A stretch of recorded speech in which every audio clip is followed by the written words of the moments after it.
Yeah, Brainiacs. Man, oh man. I am indeed happy to be here with you guys, as well as the guy sitting beside me in a virtual OBS studio. Correction on the name. That would be Mr. David Weiss, like ice. Very good. Very good. All right. Dave, welcome to the Matrix Minds. Everybody, again, dude, I talked to you. We're going to have, dude, I got root beer in my hand. I got chilled out. we're just going to have a conversation, just you and me, like, it's all like our friends. You stepped into something that I haven't ever stepped into. I have interviewed, I'm serious, Hollow Earthers. I have interviewed Hollow Earthers, holographic simulation, simulation altogether. Concave Earthers. Yep, that too. Yep. So we say that Hollow Earthers and Concave Earthers are here to muddy the water for Flat Earthers. They would say the same, so we're just going to let that go. I'm going to present to you today how I see the world, and here's something that I think we both can agree on. I think that we are both willing to change our minds based on new information. Would you say that's a true statement? Not necessarily about this, just about anything. About anything, absolutely. Okay. I like I told you off air, brother. I am a truth. I'm not kidding. I am a truth seeker validator. So any information that you present to me, I assure you, and everybody in this chat and everybody with me will tell you, I will do my due diligence on research on it. Seriously, I will. I'm a truth seeker. Okay. Hell, I think somebody posted something about an astronaut drowning in space. I'm like, I know they carry water bags, so I'm like, water bag? Because I don't know, Dave. I don't know. I could tell everybody. I don't know where the hell I'm at. I don't know where I'm at. I've never been on the outside of this, wherever we're at. So if you can tell me where you think that we're at, by all means, the platform is yours. Share with me. So there's a lot to that I was trying to pull up. The ISS training is done in the neutral buoyancy lab. It's a giant pool with a replica of the ISS in it, and they do their training in there. So maybe that's how he drowned. So just the basics. At the beginning, you said a planet, a disk. It's not either. You're mixing models, and as you made in your poster, which is right here, you have the flat Earth, which is the incorrect flat Earth. No flat Earther thinks we're a disk floating in space, mixed in with a heliocentric model. This is a mess. It's pretty. I'll give you that. It's very pretty. It's very, very well done, but it's a this is mind control right here. This is what they want you to believe. Oh, so okay. So the correction. Yeah, no worries. This is what I normally show, which is the same graphic that you got, and that's it. So what is flat Earth? Well, the globe says that the Antarctica is at the bottom. They also say Antarctica is the highest land on Earth. You might not have known that. When in reality, Antarctica is the land that surrounds our world. What do I mean by that? Large bodies of water at rest lay flat, scientifically, provably, testably, measurably flat. Okay? And large bodies of water need a container. If you had 5 gallons of water, but you didn't have a container, the water's not staying. It's no bucket, no water, right?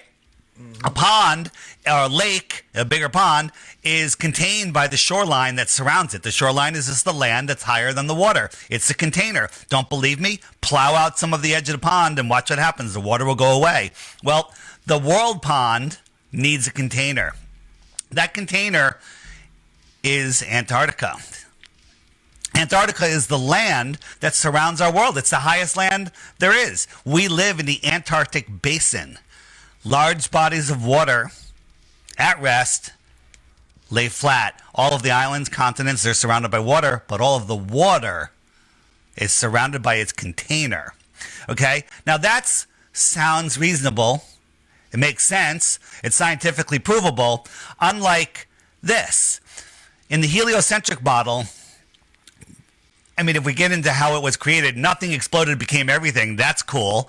And then the rocks turned into round spinning balls, and the gases congealed into bigger balls that had more gravity and could hold on to those rocky balls, left a vacuum in between, scientifically impossible. And we're spinning, orbiting, and rocketing through this galaxy that's so big that you can never notice the movement. That's a ridiculous story. Do you know how fast the Earth is spinning at the equator? Tell me. Wait, by the way, I didn't know any of these answers when I was first asked. I understand. You've definitely got a spiel going. You've done this many times. 1,000 miles an hour. 1,000 friggin' miles an hour. And now people go, well, I'm in an airplane. I can, drink a cup of tea or whatever and walk to the bathroom. I say, well, if you're in an airplane, you want to compare it to just the spin of the Earth. You have to take off the outside of the airplane. You have to double the speed of the airplane, and you have to ask the pilot to nose down a mile every 2 minutes, okay, or even faster, okay, because you're going faster. And that would mimic the spin of the Earth. We're orbiting at 66,000 miles an hour, okay? Mm-hmm. That is, you can't even fathom that, and we're chasing it at 500,000 miles per hour. Let me put that into perspective for you, okay? I know, the rocket sled, right. Well, but now I have it with sound for the first time ever. Okay, awesome. Okay? Can you hear that?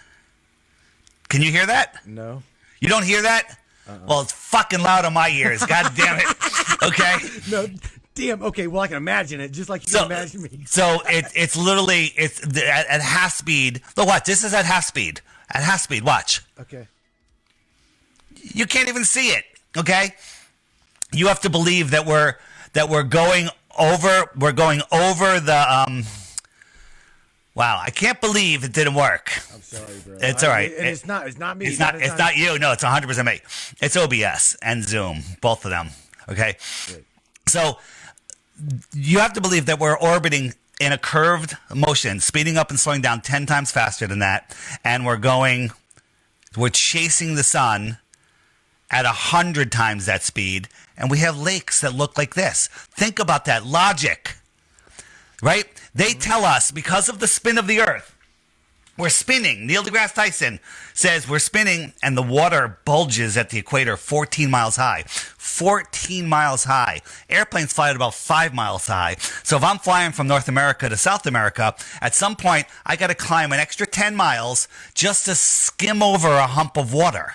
Okay? Mm-hmm. You and I both know that doesn't happen. So why are they saying that? Why are they saying it bulges? Well, if we were spinning, it would bulge. Okay? But nature doesn't lie. Men lie. Okay? Right. Men lie. This is like get a plate of water and try to drive in a car or walk across your room or do anything. Just go any motion. You can't. The water's going to slosh all over the place. We're going 10 times and 100 times faster. Those are just two of the motions. Curving, spinning, twirling, whirling, speeding up and slowing down. And we have this. Game over. Earth is flat. It doesn't move, but we can go farther. Okay? Okay. Okay. Yeah. I'm definitely going to need you to present something more. I am. This is just the beginning, all right? All right, so, one of the questions is, like if you look at Antarctica from space, it's all cartoons. There's no photos of Antarctica except some, little camps along the shoreline, but the whole inner Antarctica, totally 100% off limits, and there are no pictures of it. So does that prove the Earth is flat? No. But it does prove that they're hiding something. May I say something? Yeah, you're in. Yeah, you're in right now. I'm done. Well, don't be done. Okay. I got plenty. Don't worry. All right, so you've heard about the Ghislaine Maxwell case, right? I'm going to throw you something completely different. Yeah. Right? What? Ghislaine? Right? I just took off my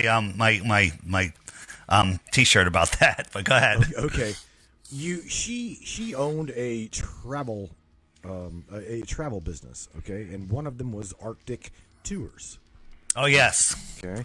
So she used to sell tours. Arctic tours. Exactly. Well, Ghislaine Maxwell was involved with Arctic tours. That's fascinating. However, there's about 100 companies that you can book to go to Antarctica.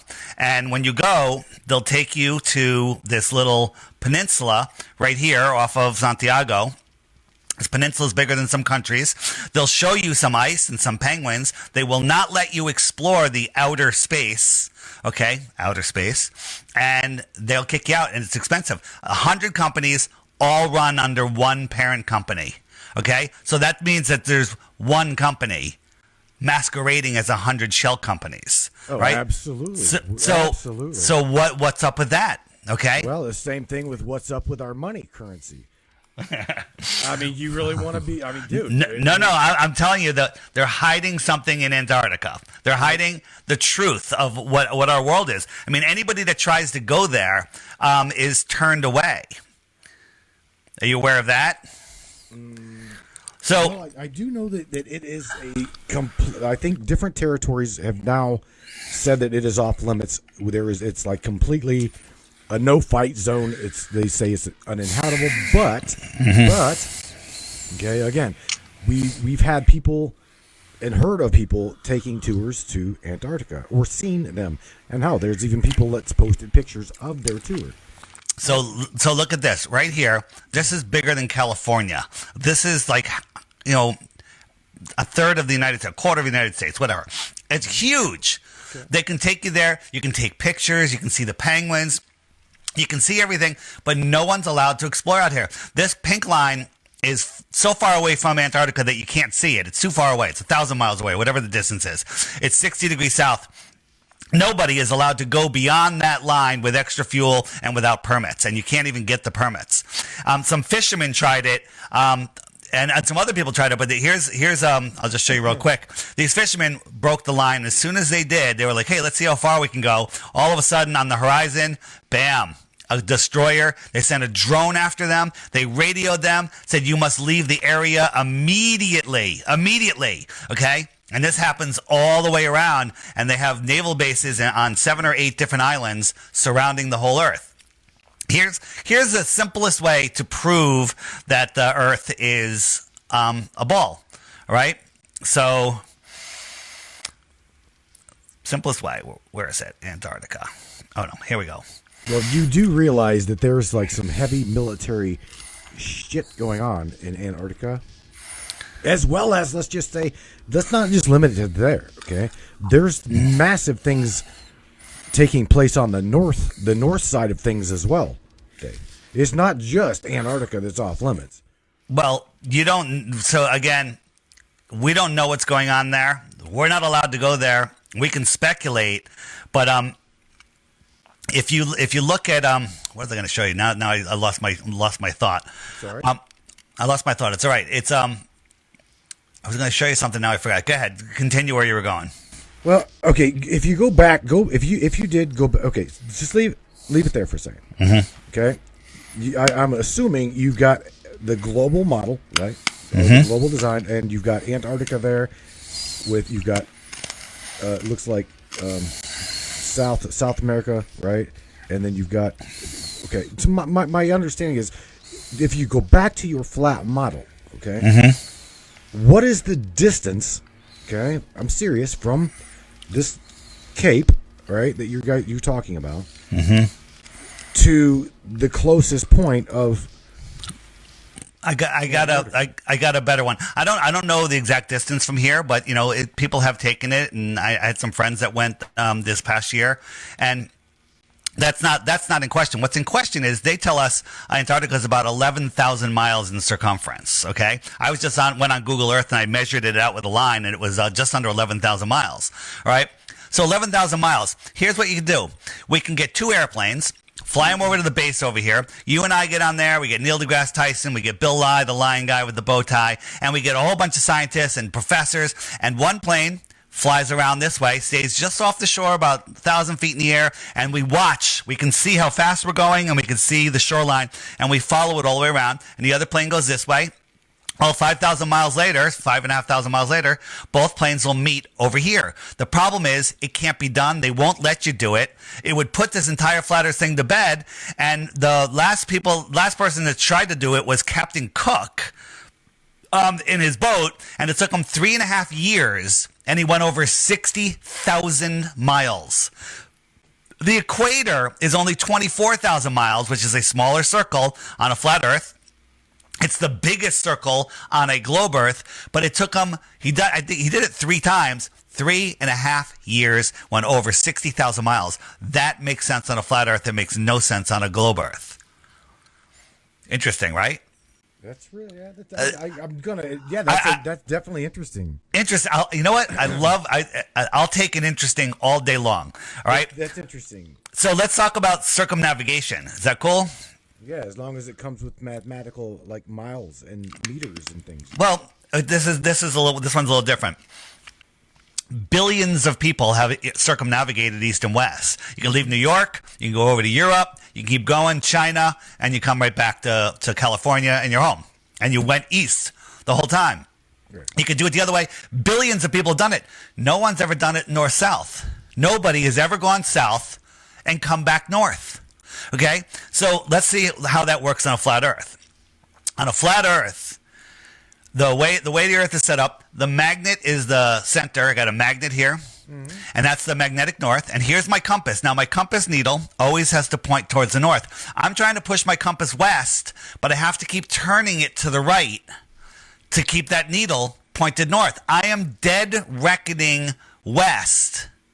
Okay, now I'm going to dead reckon east. I'm just going to follow the compass, and I have to constantly correct to the north to maintain that heading. I'm correcting to the north. I'm correcting to the north. I'm correcting to the north. If I don't correct, this is what happens. So right here, I'm about to take off. I'm about to go west, so I'm going to line that stick up, and now I'm just going to push that along the stick. I'm no longer heading west. I'm heading south.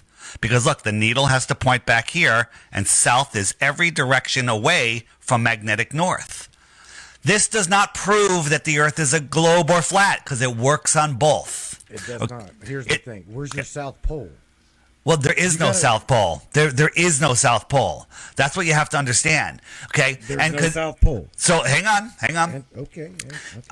Explorers that have gone to Antarctica, they all say their compasses don't work down there. If there was a South Pole, compasses would point to the south, but they don't. You're too far away from the north. Compasses don't work. The magnetic declinations down there are so bad. Some of them are 170 degrees, which means if it says north is this way, north is really that way. Okay? It's all to confuse. It's all run by NASA.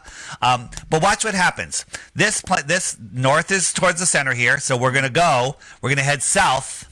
South. Now on a globe, you should pop up over here. If I left Santiago, I should pop up over here in Australia. But no one's ever gone south. Now you can go north, and watch what happens. As soon as I pass north, the compass does a 180, and now I'm heading south. Every straight line is south. Every straight line is south. Get it? And now on a globe, it's the same thing. If you were a mile from the North Pole on a globe, right, and you point your compass at the North Pole, there was actual pole there, let's pretend, okay, and you tried to walk west, you have to keep turning, and 6.28 miles later, you're right back to where you started from, okay, because you just went an equidistant circle around the North Pole. That's the same on a flat Earth and on a globe Earth. However, on a globe, if you're on the equator, you can actually go straight and drive around the equator. And then if you're south of the equator, as you go west or east, you have to correct to the south. You have to correct to the south because you'd be going around the smaller circumference. Get a ball, get a little car on it, and you'll see how that works. However, we have testimony from ship's captains that operate in the South Sea. They said whether they're going east or west, they always have to correct to the north. Okay? Mm-hmm. That's pretty good testimony. So, what else you got? I got plenty, but I love answering that. The host usually has questions. My curiosity, because I've got a show host. We've got a show in Australia called The Matrix Minds 5.0. It's known as Kill the System. So Richard Roller is in Australia, in Melbourne, Victoria, Australia. Mm-hmm. And what's funny is, and this is no joke, this is before you came along, before whatever. Right before you, I would always kid him and say, well, it's heard that the people in Australia don't even exist, Richard. No, that's a joke. That's a meme by the mainstream media. No flat earther believes that. No, I know. But I also kid him and say, hey, Richard, go check which way your water is spinning in the commode. Yeah. I said, I'll bet it's spinning right. Our water spins what? It spins counterclockwise. No. Our water spins on whatever direction the water enters the basin. The whole thing with those guys at the equator that move the sink from the equator to to the north and to the south, and they dump water in. It's how they dump the water in. If they just have a little spin in one direction, it goes in that direction. I have toilets. I have sinks in my house that will spin in opposite directions. Okay, it has nothing to do with the spin of the Earth. The Coriolis effect in that aspect is not real. Now, do storms tend to spin in the same direction, in opposite directions in the north and south? Yes. And we'll get into why that is in a little bit. But think about this. If you push your hand or a paddle through the water, you'll see counter-rotating vortices. So in between our two tropics, the sun and the moon go around. They're electromagnetic in nature, and this is an energetic system we're in. And you talk about the toroidal field. Well, this energetic wave is spinning storms. Sometimes a storm, if the sun and the moon are on the far side of the flat Earth, as the storm crosses over the tropics, it'll spin in the wrong direction in the wrong hemisphere. That would be impossible if it was the spinning of the ball that was making the Coriolis. Dave, do you guys think, out of curiosity, do you guys think that there is some other rational reason why that compass, the magnetic polarity of the compass, does not go south? It always points north, right? And like you said, hang on, you go to Antarctica, it doesn't work at all. Do you guys a rational reason why nothing works in Antarctica? Well, my rational reason, and I'm not the expert on this. There's some other people. If you listen to the show, Globebusters, and Cammie over there, she is all over these magnetic fields. It's above what I can fully understand. Right, but we both probably. Yeah, I mean, I'm not. But there's other people that are figuring it out. We have weird poles and stuff, and if you look at the tides, there's little spots all over the Earth, over the oceans that don't have any tide. Right? Why there's other tides to the left of it and to the right of it, okay? But there's no tide in this little spot. Really weird stuff. On a flat Earth, you have a compass, you have your North Pole, compass balances, works perfectly. On a globe, you have to imagine that there's energy coming out and wrapping around the ball, and your compass is following those magnetic lines. That's never been proven, okay? There is no South Pole, and compasses work level on a flat Earth perfectly. It's interesting. Yeah. Yeah, that's pretty interesting. Definitely. Yeah. See, again, like I'm trying to tell you, I am not number one. I am not a physicist. Number two, thank God. No, I'm not going to do that. Like I told you, I'm not going to come here and argue. I'm not going to bring you here just to argue with you. We're having a conversation, you and I, and you said interesting. I like that. It's interesting. There you go. There you go. We are allowed to have conversation. Let me tell you something. We had one of the people that helps me get on shows contacted you and hey, and you're like a flat earther, and then you and I, we had a few back and forth, and it was a little intense, and you're like, are you sure you want to come on here? And so you started watching my stuff a little bit, and I like it. Yeah, it's interesting. But here's the thing: when I heard about this, I just banned people from my social media for being so stupid to even suggest that I watch a flat Earth video. Right? You're too stupid to listen to my podcast, and I would ban them. But then I was forced to look into it, and I had to do it all myself. But this was back in the day where you watch a video, and then YouTube would go, here, watch this video, here, watch this video, all awesome videos. Now, if you search anything in YouTube, and you write Flat Earth in there, you get the same hit pieces. You get Not Professor Dave. You get Psyop Man Dan. You get these, what I call anti-flat earthers, right? Mm-hmm. They're not even globe heads. They're anti-flat earth, really disgusting. I don't even want to call them human beings because they're not, right? But they're here to deceive humanity. So I'm here to point to some doors. I want you to see them. I want you to investigate them. I'm going to show you how to investigate them, and you're gonna start seeing some things. Do not walk away from this tonight going, "Holy crap, the Earth is flat." You have to, you have to really look into it. Like I tell everybody, do your research. Mm-hmm. Don't believe what I say. Please research it, because what I believe is my belief. It is mine. Dave, your belief is your belief.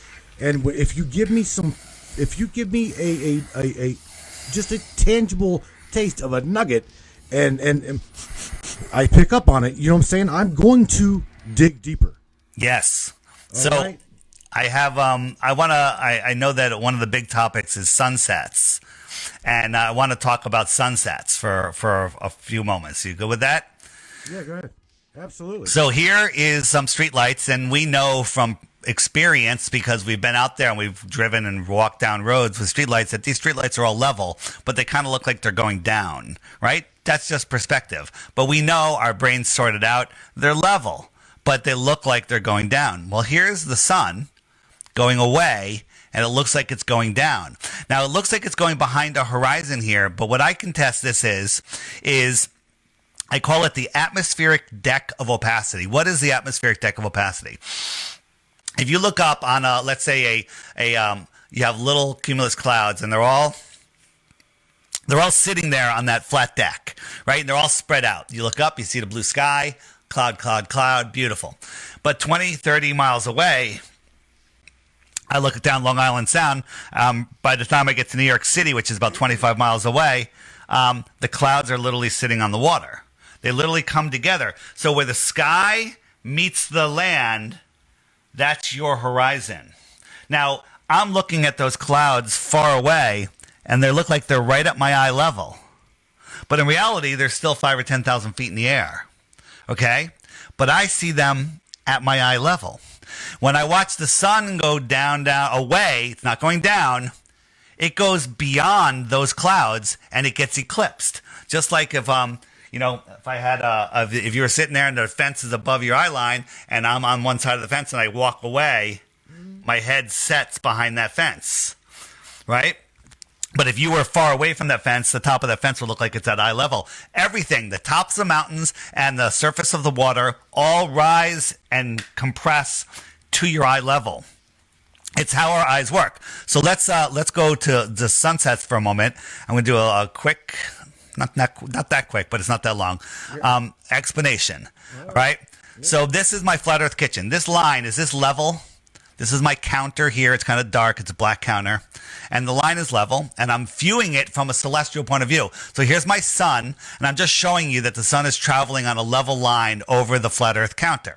This could be mountains, a city skyline. It could be the cloud deck, but the sun is above it the whole time, right? It's above it, straight line. Now I got a camera on the counter, which is way below this, on the other side, watching this go away, and watch what you see, right? From a terrestrial point of view, look at this line. Does it look like it's going down? You would say yes. And I'd say, this is at your eye level now, but it's really above it. It's just that it's farther away, and it looks like it's going below it. And if I showed you this first, you'd go, yeah, that's going down and it's going below it. Now watch, I'll zoom in even farther. Look at this line. It's more down than it is level. It's almost going straight down. As the sun goes away, it's going behind this horizon, which is well above the eye height, but it looks like it's at the eye height. Now here's a real sunset. Now you would expect the sun to go behind here, but right here is the atmospheric deck of opacity, and the sun is just going away, just like here. Let me show it one more time, right? It's just going away. This deck that it's going behind could be 10,000 feet in the air, but your eye sees it at eye level. Correct. That's how a sunset happens on a flat Earth. So now let's look at some real sunsets. So here's one in Bulgaria. Super clear day. And now, if you live on a spinning ball, you believe that the sun is stationary and you're falling over backwards faster than the speed of sound. Okay? That's what you have to believe if you live on a ball. The sun is clearly going away, and light is like sound. It only goes so far. Okay? It's taking its light with it. And as it goes away, and it goes into the atmospheric deck of opacities right here, even though it's a clear day, over a certain distance, it becomes opaque, and it takes its light with it. It's not below, it's just away. So where do you think the sun goes? Let me ask you. Great question. Where do you think that it goes when it vanishes on the from east, or as it reappears on the east, it vanishes on the west to where? Where do you think it goes? So here's the flat Earth. This is the flat Earth, sun, moon, and zodiac clock app, and the sky is a clock. The sun goes around once every 24 hours, so the sun is keeping track of the hours and the days. Wherever the sun is, it's noon. So if I stop this right now, where are you located? Ohio, buddy. You're in Ohio. That's right. I knew that. Actually, I believe that. I don't know it. You told me, but I never verified it. But I'm a believer, so I believe it. Okay? All right? And you believe that I'm in Connecticut because I told you. You don't know it until you verify it. That's something important to just put out there. So right now, it's noon. And your IP address? You may prove, how I can prove No, that? no. I mean, you can prove it. But belief is easy. Knowing takes time and effort. Right. Okay? But the thing is, if we had to check everything, we'd never get anything done. So there's certain things that like he's not lying to me. He's in Ohio. We were talking about Canton. All right. So right now, if I called my friend in Central Australia, I'd say, "What time is it? And where's the sun?" He goes, "Well, the sun's a little lower in the sky than it was a couple months ago, and it's noon, and it's right there, and that's where the sun is." So we turn the sun on. As the sun goes away, again, it takes its light with it, and it gets lower and lower, and then it literally disappears. If you and I were in a room with lights and the scattered lights in the ceiling, and you and I were in this room, 10-foot high ceilings, and I'd say, "Oh, look, that's a Big Dipper, and that's a frog, and that's a bull," and then I'd say, "Okay, now expand this room to 10 miles wide," and I sent you just a couple miles away, 3, 4, 5 miles away. Well, the ceiling and the floor will merge together. I won't even be able to see you because in a hallway in Las Vegas, I can't see to the far end because the lights are touching the carpet in the Bellagio from one end of the hallway to the other. But you're 4 or 5 miles away. I call you on your cell phone. I say, "Matt, look up. Do you see that bull and that frog and the bunny that we draw?" "No, I see completely different lights in the sky." Right? I say, "Okay, turn off all the lights." I turn off all the lights and I turn the light on mine and I say, "Do you see the light that's lighting me up?" And you're like, "No, I can't see you and I can't see the light." That's in a friggin' clear room just a couple miles away. Add atmosphere in there to block that light. That's where the sun goes. So look, the sun is going around. It's about noon in Johannesburg right about now. Sun's rising over here in Connecticut. You're probably in Central Time Zone, I'm guessing. But Dave, you're kind of missing my point. Go ahead. Is this flat plane? Oh, you know what? I'm not even showing you what I'm showing you. Damn it. There you go. Is this flat plane spinning or see? I'll answer that. We're not moving whatsoever. Calm lakes, calm water. Your senses tell you we're not moving. At all. So here's the sky clock. Again, I'm sorry. I was talking without showing you it. When I'm pointing to something, if I'm not pointing at it, will you just tell me, please? Dave, you're not pointing. Now you're pointing at it. Now I am. So look, it's noon right there in Australia, and now it's later here and it's earlier here, right? So the sun comes around. Right now it's midnight in New York, okay? And now the sun's coming around. When it's over here, the sun will start rising because it's coming closer to me, so the right? sun don't move, right? The sun moves. The Earth does not move. The sun keeps track of the hours and the days. Mm-hmm. The moon, you see the moon right here trailing behind it? I do. Watch. I'm going to speed it up. The sun will lap the moon once every 28 days. So look, it's gaining a little distance on the moon, and as it gains distance, the moon phase grows. So the moon keeps track of the weeks and the months. There used to be 13 months of 28 days because it's a 28-day cycle, okay? So the moon keeps track of the months and the days, right? And then if I stop it and slow it down and turn on the stars also spin in the same direction. The stars are spinning just a little bit faster than the sun. So little that it takes 365 times around for the stars to lap the sun. They're going faster.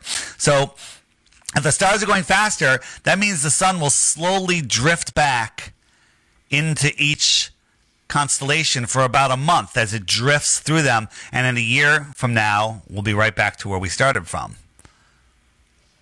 The sky is a clock. The sun, the moon, and the stars keep track of the days, the seasons, and the years. Fascinating, right? It's fascinating that you guys come up with this. It's not that we're just coming up with this. This is, by the way, we'll get into it in a moment. This deception is less than 100 years old.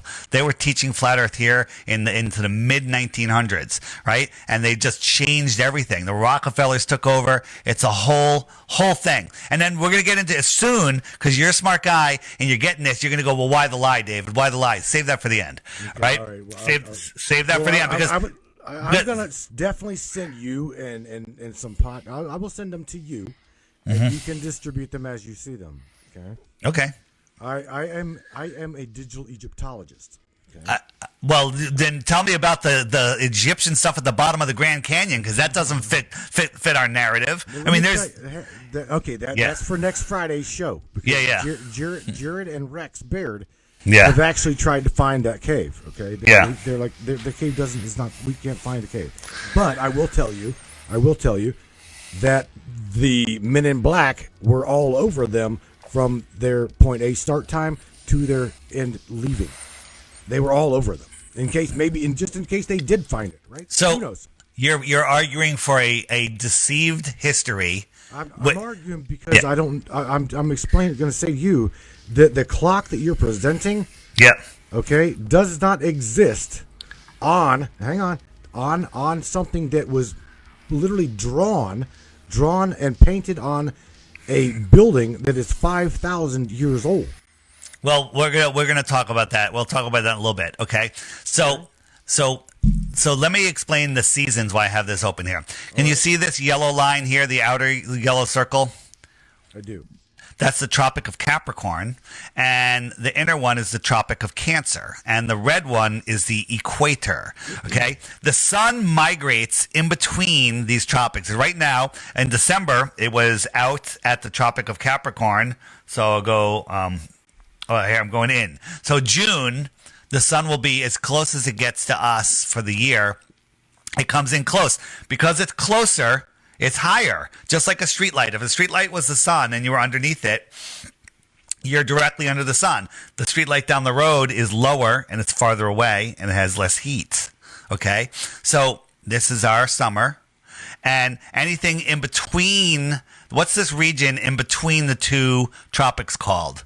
It's called the tropics because the sun is always close and it crosses over them twice a year. It only comes to us once a year and then it turns around and leaves. 6 months later, so right now in June, it's super hot in Miami and California and Mexico because it's summer. The sun is directly above them. It's winter in Australia, right? But 6 months later, the sun moves out to the Tropic of Capricorn. We have our winter. They have their summer because the sun is closer, higher, and it's higher in the sky because of it. Okay. The whole tilted ball thing, it makes absolutely no sense. And when you actually analyze it, you go, seasons prove the Earth is flat. Are you ready for a 2-minute break? Yes, but sure. Are you sure? I was going to show you one more thing. We were talking about. Oh yeah. You were talking about our history. So these are all the men. They're supposedly Freemasons that proved, the heliocentric model. All of their stories are absolutely ridiculous. I don't think any of them existed. I think these are all made up stories just to brainwash us into believing this heliocentric system. And then if you look at all the ancient cultures before the religion of NASA, they were all flat Earth. All of them were flat Earth until these bozos came around and said, "Oh, it's a globe. It's a globe. That's how we do it." And people say, "Well, how do you predict the motions of the planets and the eclipses on a globe?" How the heck did these guys back then, if we're all spinning and twirling and whirling and going in all these directions with these massive things and nobody's ever been to space, how did they predict any of that? It makes no sense. What they did, though, they were on a stationary Earth. The stars are fixed in the skies, except the wandering stars, which we now call planets. They're all moving around, and they notice the patterns. They notice that they repeat. They notice that eclipses, the cycle of eclipses repeats every 18 years. Okay? An eclipse is nearly impossible on a globe Earth. And a repeating eclipse is absolutely impossible. But there's eclipses every year, and every 18 years, the entire cycle is redone, right? And just real quick on eclipses, this was found off of Greece It's called the Antarctica mechanism, and they actually rebuilt it. They scanned it with CAT scans and all sorts of stuff, and the scientists put it together. And it's a device 2,000 years old that, when everyone thought the Earth was flat, predicts the position of some of the planets, the phases of the moon, and position and eclipses. Right? And it works, and it still works today. If we were in a heliocentric beehive flying through an infinite space vacuum, which is scientifically impossible, none of this would be predictable. Wow. Okay. There you go. Well, whenever we come back, yeah, I'm serious. Give us 2 minutes, 24 seconds for a potty break. You okay. Fill your coffee or whatever you want to do. And whoever is here would like to talk to Dave, got questions for Dave. Yeah, I'm sure there's some flat earthers in the chat. I want to hear from the people that think this is stupid. Ask your question, but ask it nicely, because if you don't ask it nicely, I'm not going to answer it nicely. Well, this is the thing. Like I said, Dave, I am a very open-minded individual, and I hope by now you can see that. Don't be so open-minded that your brain falls out. Think, right? Think. Right, smartass.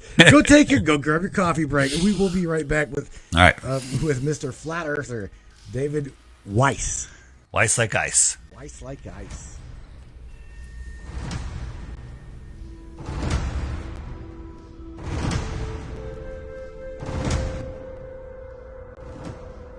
Showtime.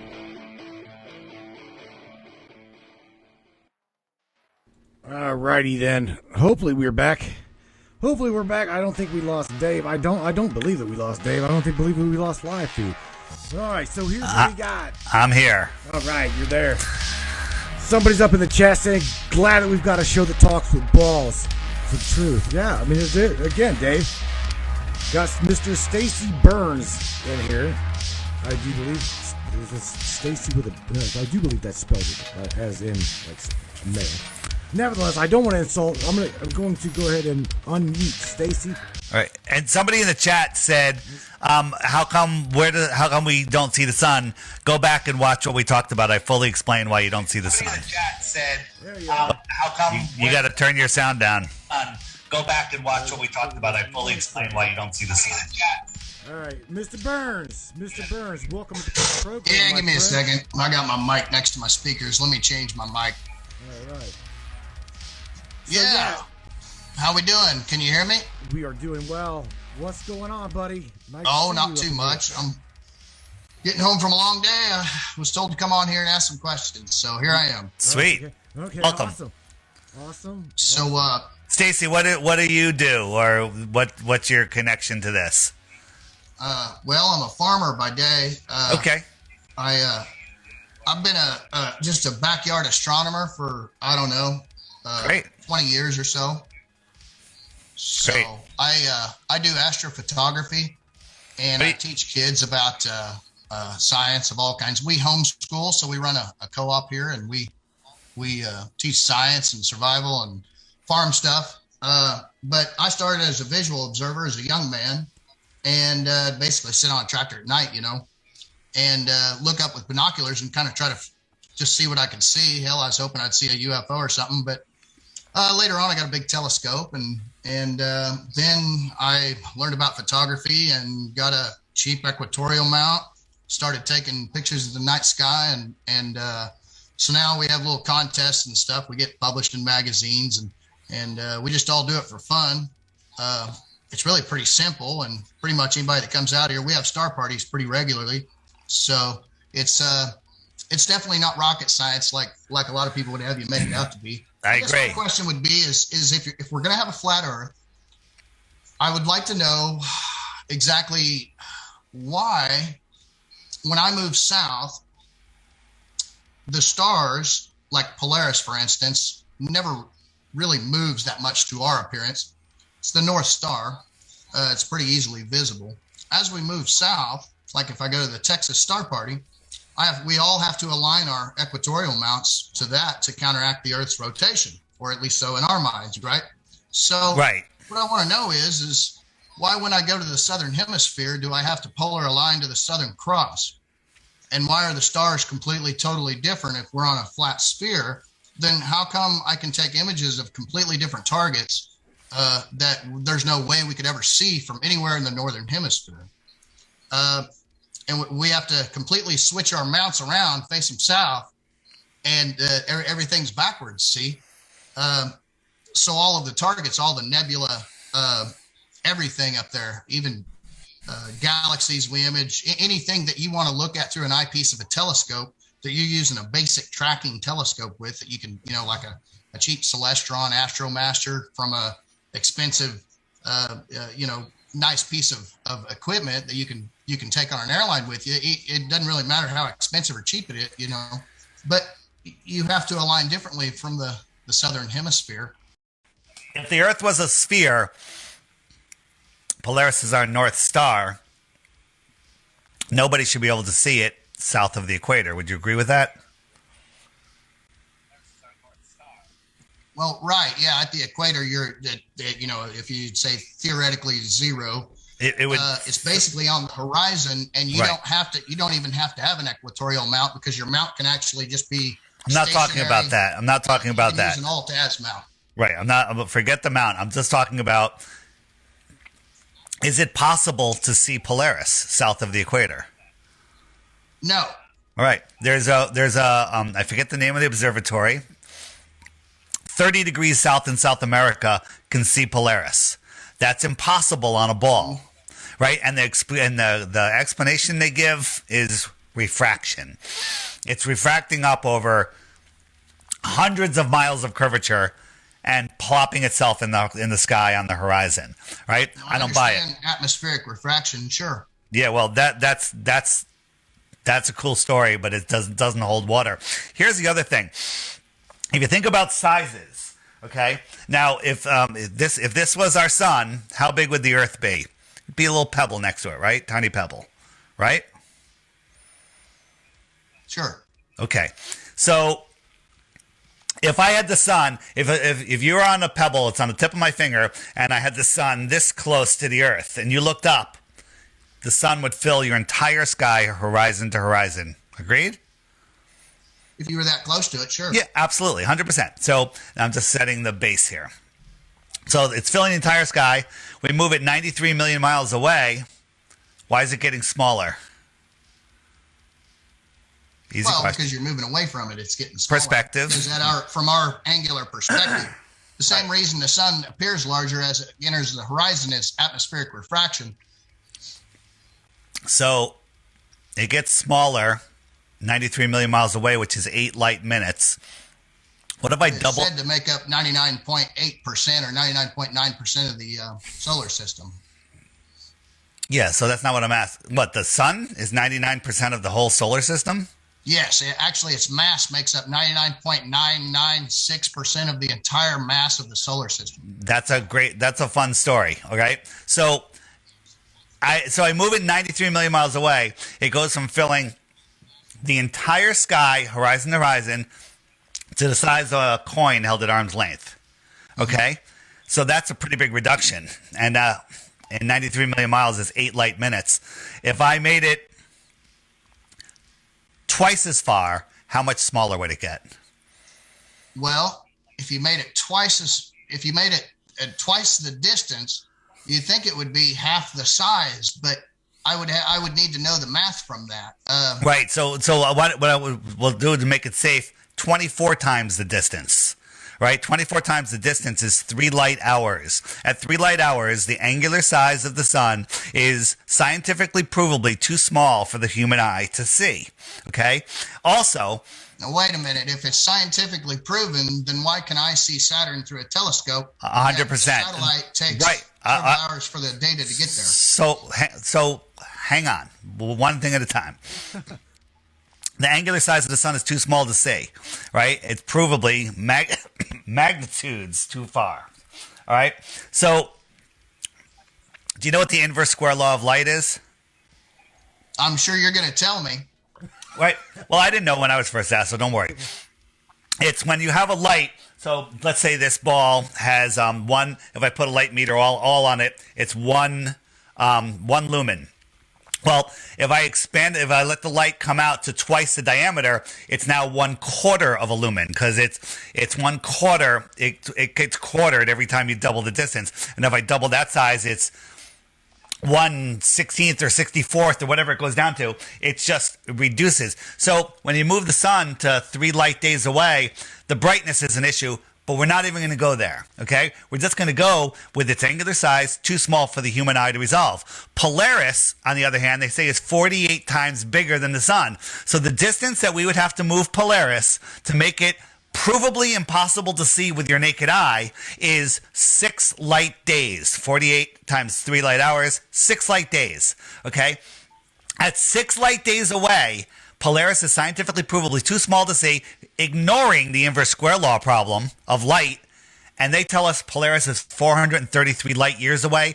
This is scientism. This is numbers that they don't teach you to process these numbers, so you just go, oh, this kind of lab coat told me, so it must be right. This is provable. Now, so let's talk about the ISS for a minute. Okay? Yeah, I can image the ISS, actually. We can watch it pass over. I can calculate its pass with Orbitron, and with any telescope, you can basically image it as it goes across the night sky. Well, you can't. Solar panels and stuff. You can do that with a pretty basic telescope. So what are you seeing? The question is, if you can't touch it or measure it, you don't know how big it is. But they tell us the ISS is about. Oops, that's not what I wanted. Hold on. They tell us the ISS is about the same size as a 747, maybe a little wider. All right. Here's a shot of a plane passing transiting the moon, and here's the ISS transiting the moon. Well, we do know one thing. We know the sizes of them. So therefore, these moons are about the same diameter. All right. Therefore, these two things, because we know the size, because if we didn't know the size, we could say, well, one's 10 times farther and 10 times bigger. Like they tell us the sun is 400 times bigger and 400 times farther than the moon. Well, that could potentially be misleading because on the one side, you've actually shown a more orange moon. And if it's lower in the horizon, your atmospheric refraction would take into account a much larger version of the moon that you're flying across, see. And when we're talking about that satellite there, and a couple of ways we can identify how far away it is, which I think your math's a little off there. We can debate on that if you really want to get into that.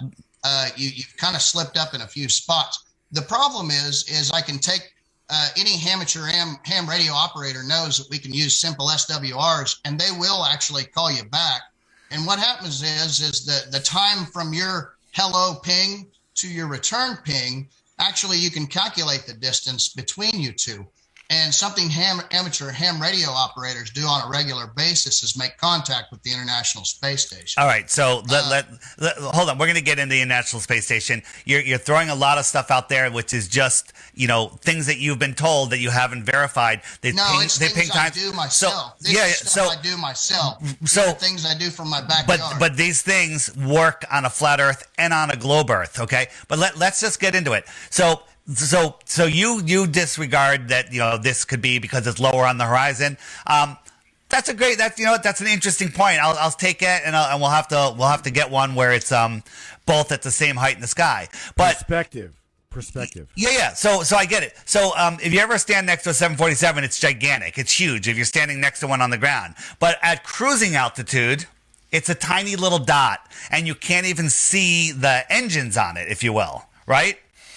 So, are you with me? Well, I mean, with a pair of binoculars, you can see. No, with your naked eye. With your naked eye. Well, since we're on that topic, a 747 depends on the atmospheric conditions and stuff. But I mean, if it's cruising at 35,000 feet, you're right. It's pretty much just a dot in the sky. Great. Stop. Go ahead. I gotta throw this out there because we've got a lot of listeners right now. At nighttime, you can see. I need to finish this point. No damn 747. The red and green light will have, because all planes have it. I'm a drone pilot. So let me make my point. Green on one and red on the other, and let me make my point. Let me make my point, and I would love to hear your response to this.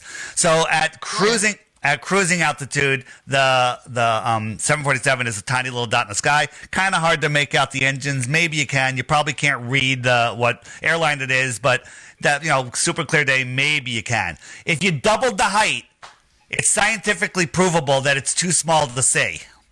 If you tripled the height, it's worse. The ISS is 50 times farther away than a 747 at cruising altitude. 50. That is scientifically provable, impossible to see. And then that's why it just looks like a point of light. You could not see it. You can see it with your naked eye, and I'll tell you why. Because it's a B-2 bomber, right? There's 5 of them that they have remodeled, that they have made parts of them transparent. You should make a trip to the observatory sometime. It's in the backyard. Well, listen, we've done it.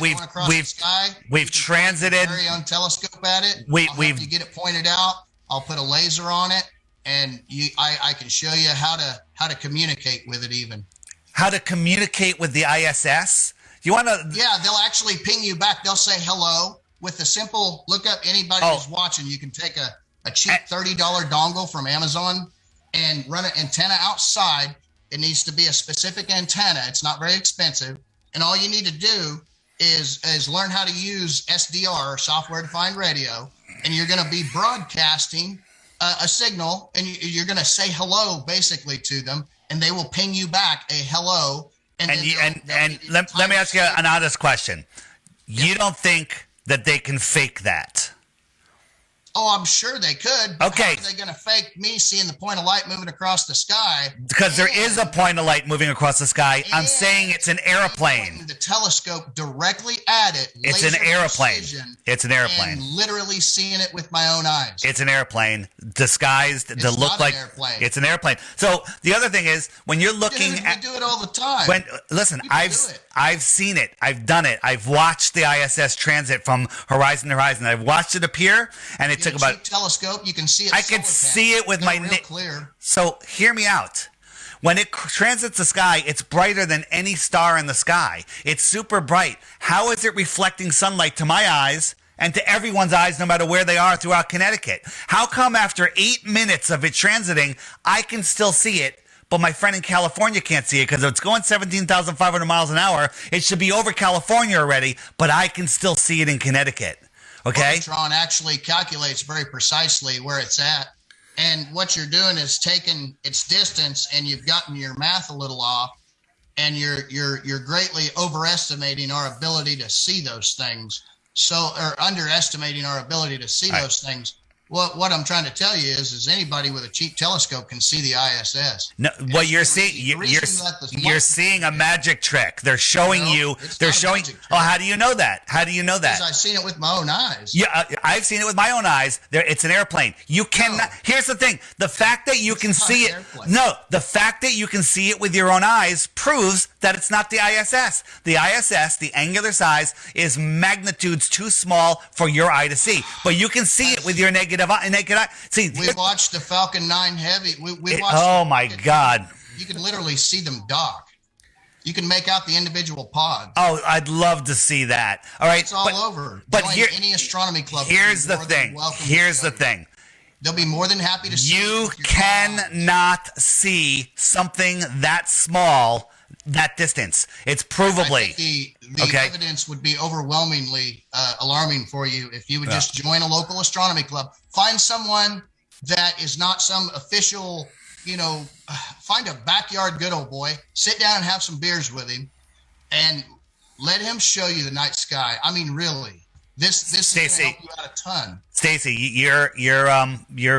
you've been indoctrinated pretty well. They've tricked you well, and I did my own research. I'm a dirt farmer. I actually did my own. If you look up astrofarmer.com, them are all mine. All right, let me ask you a question. If you catch NASA faking being on the ISS, NASA any more than you do. Okay. So, but you believe that they're pinging you from the ISS. Hey, Stacy pinged me from his trailer, so I'm going to ping him back. The astronauts that are doing the science on the space station. Let me show you. Well, the thing is I know a thing or two about ham radio, and I'm guessing that you don't. Stacy, I'm going to show you what goes on the ISS. If I show you that they're faking being on the ISS, will that maybe make you scratch your head on who's pinging you? Well, I'm an astro imager, so you can show me pictures, but be aware I might be able to pick them apart. All right, so what's going on here? Okay, well, that's the wrong one again. So, so here's a scene. Don Pettit the astronaut, right, brightest guy they've got, made a cup out of a piece of plastic with coffee in it, and he basically, this is being done with computer graphics, and all of a sudden the coffee got out of sync with the cup. Okay. It got out of sync, right? This is showing you that they're layering this stuff. They're faking it. Let's look at another one. Here's Chris Hadfield singing. These guys are in front of green screens. They're in separate rooms. This guy with the microphone misplaces where Chris is and sticks the microphone directly inside his neck. Okay? Right now, the microphone is in his neck because this is a layered video, right? They're trying to show us something really cool, and they can't. So here's another one. This is these guys are play a video game online and experience something called lag. Let me ask you a question. Is this guy in the background floating by, or is he clearly on a harness where you can see the wires in the harness? Right? These guys in the foreground are flipping their stuff around, and then for effect, I see the thing on his butt. Yeah, so they had this guy float. Hey, you got to let me finish what I'm saying, okay? Why would it not have a reason to stick up? Why do they have a wire on it?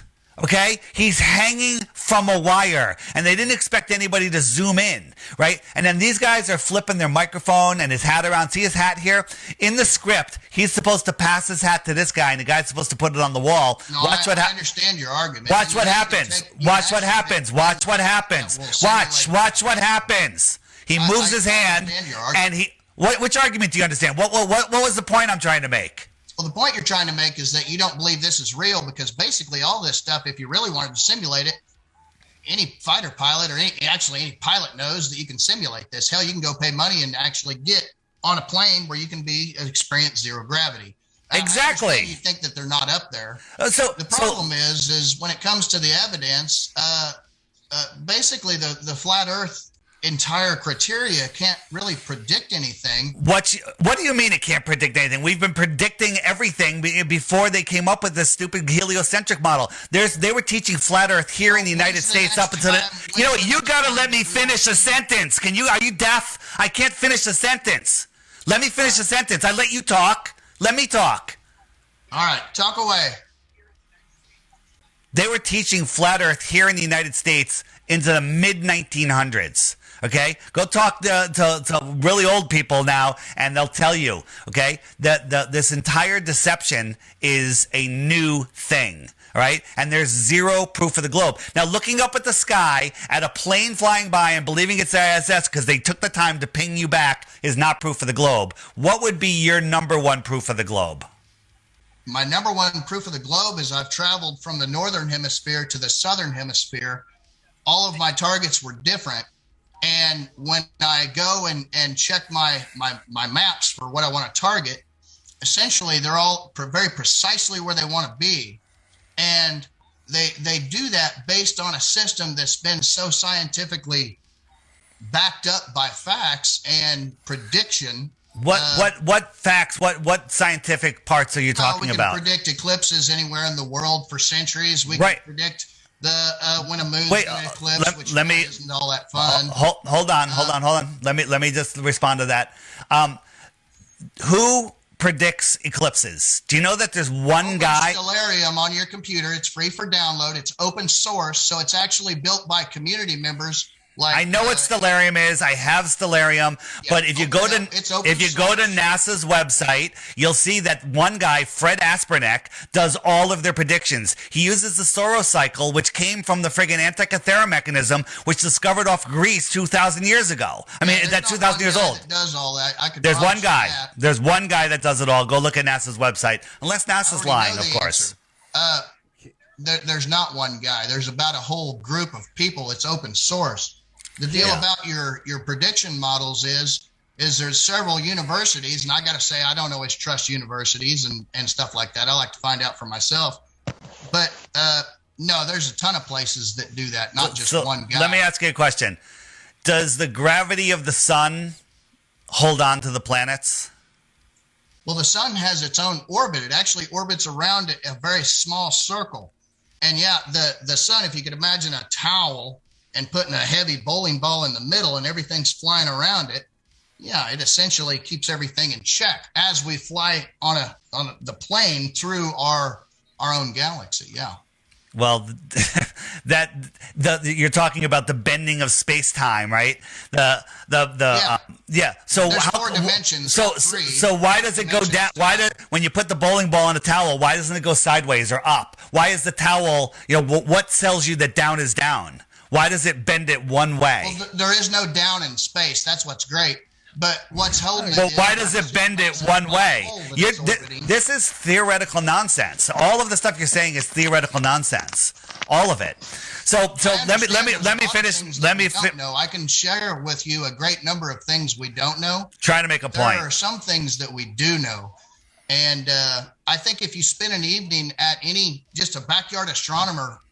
And let him. I took 4 years of astronomy. I took 4 years of astronomy at university, right? Well, that actually makes you less of a candidate. I took 0 years, and I astro imaged from my backyard. If you got into this, the deeper you got into this, the more that you would know. Jason, as well as David, can we please come up here and let welcome Wayne Stewart, Mr. Wayne Stewart, to the platform. Hey, Bat. Hey guys, it's been great talking. Yeah. Jason. Hey, Jason. All right, can we move on? We'll move on to Wayne because I'm unable to make a point. Thank you, Mr. Burns. Appreciate you. All right, Mr. Wayne Stewart, how are you, sir? Wayne, can you come on? Right. Can you come on camera, Wayne? No, I look like hell. I don't do cameras. Yeah. I don't think you want to see me in my boxers. That's all right. We can chat, but I don't really debate people off camera. So go ahead. Oh well. All right. I was watching the video earlier. I've got some connectivity issues out here, so I had a heck of a time getting connected. Watching that sunset video you were showing, and it doesn't look like that when I watch the sun go down. It doesn't get smaller as it approaches the horizon. Well, it stays relatively the same size as far as the amount of space it takes up in my view range. Yeah, so I don't trust that video. A video that makes the sun get smaller as it goes away doesn't work because it doesn't do that. Well, actually, to my own eyes, it doesn't do that. Actually, it does do that depending on the weather conditions and where you are. If it's super dry and clear, the sun literally sits on the horizon and it goes away and it gets smaller and smaller. However, if there's moisture, if there's something higher than your eye line, it will go behind that. And an example of that, let me show you an example, a good example. I have my drone up.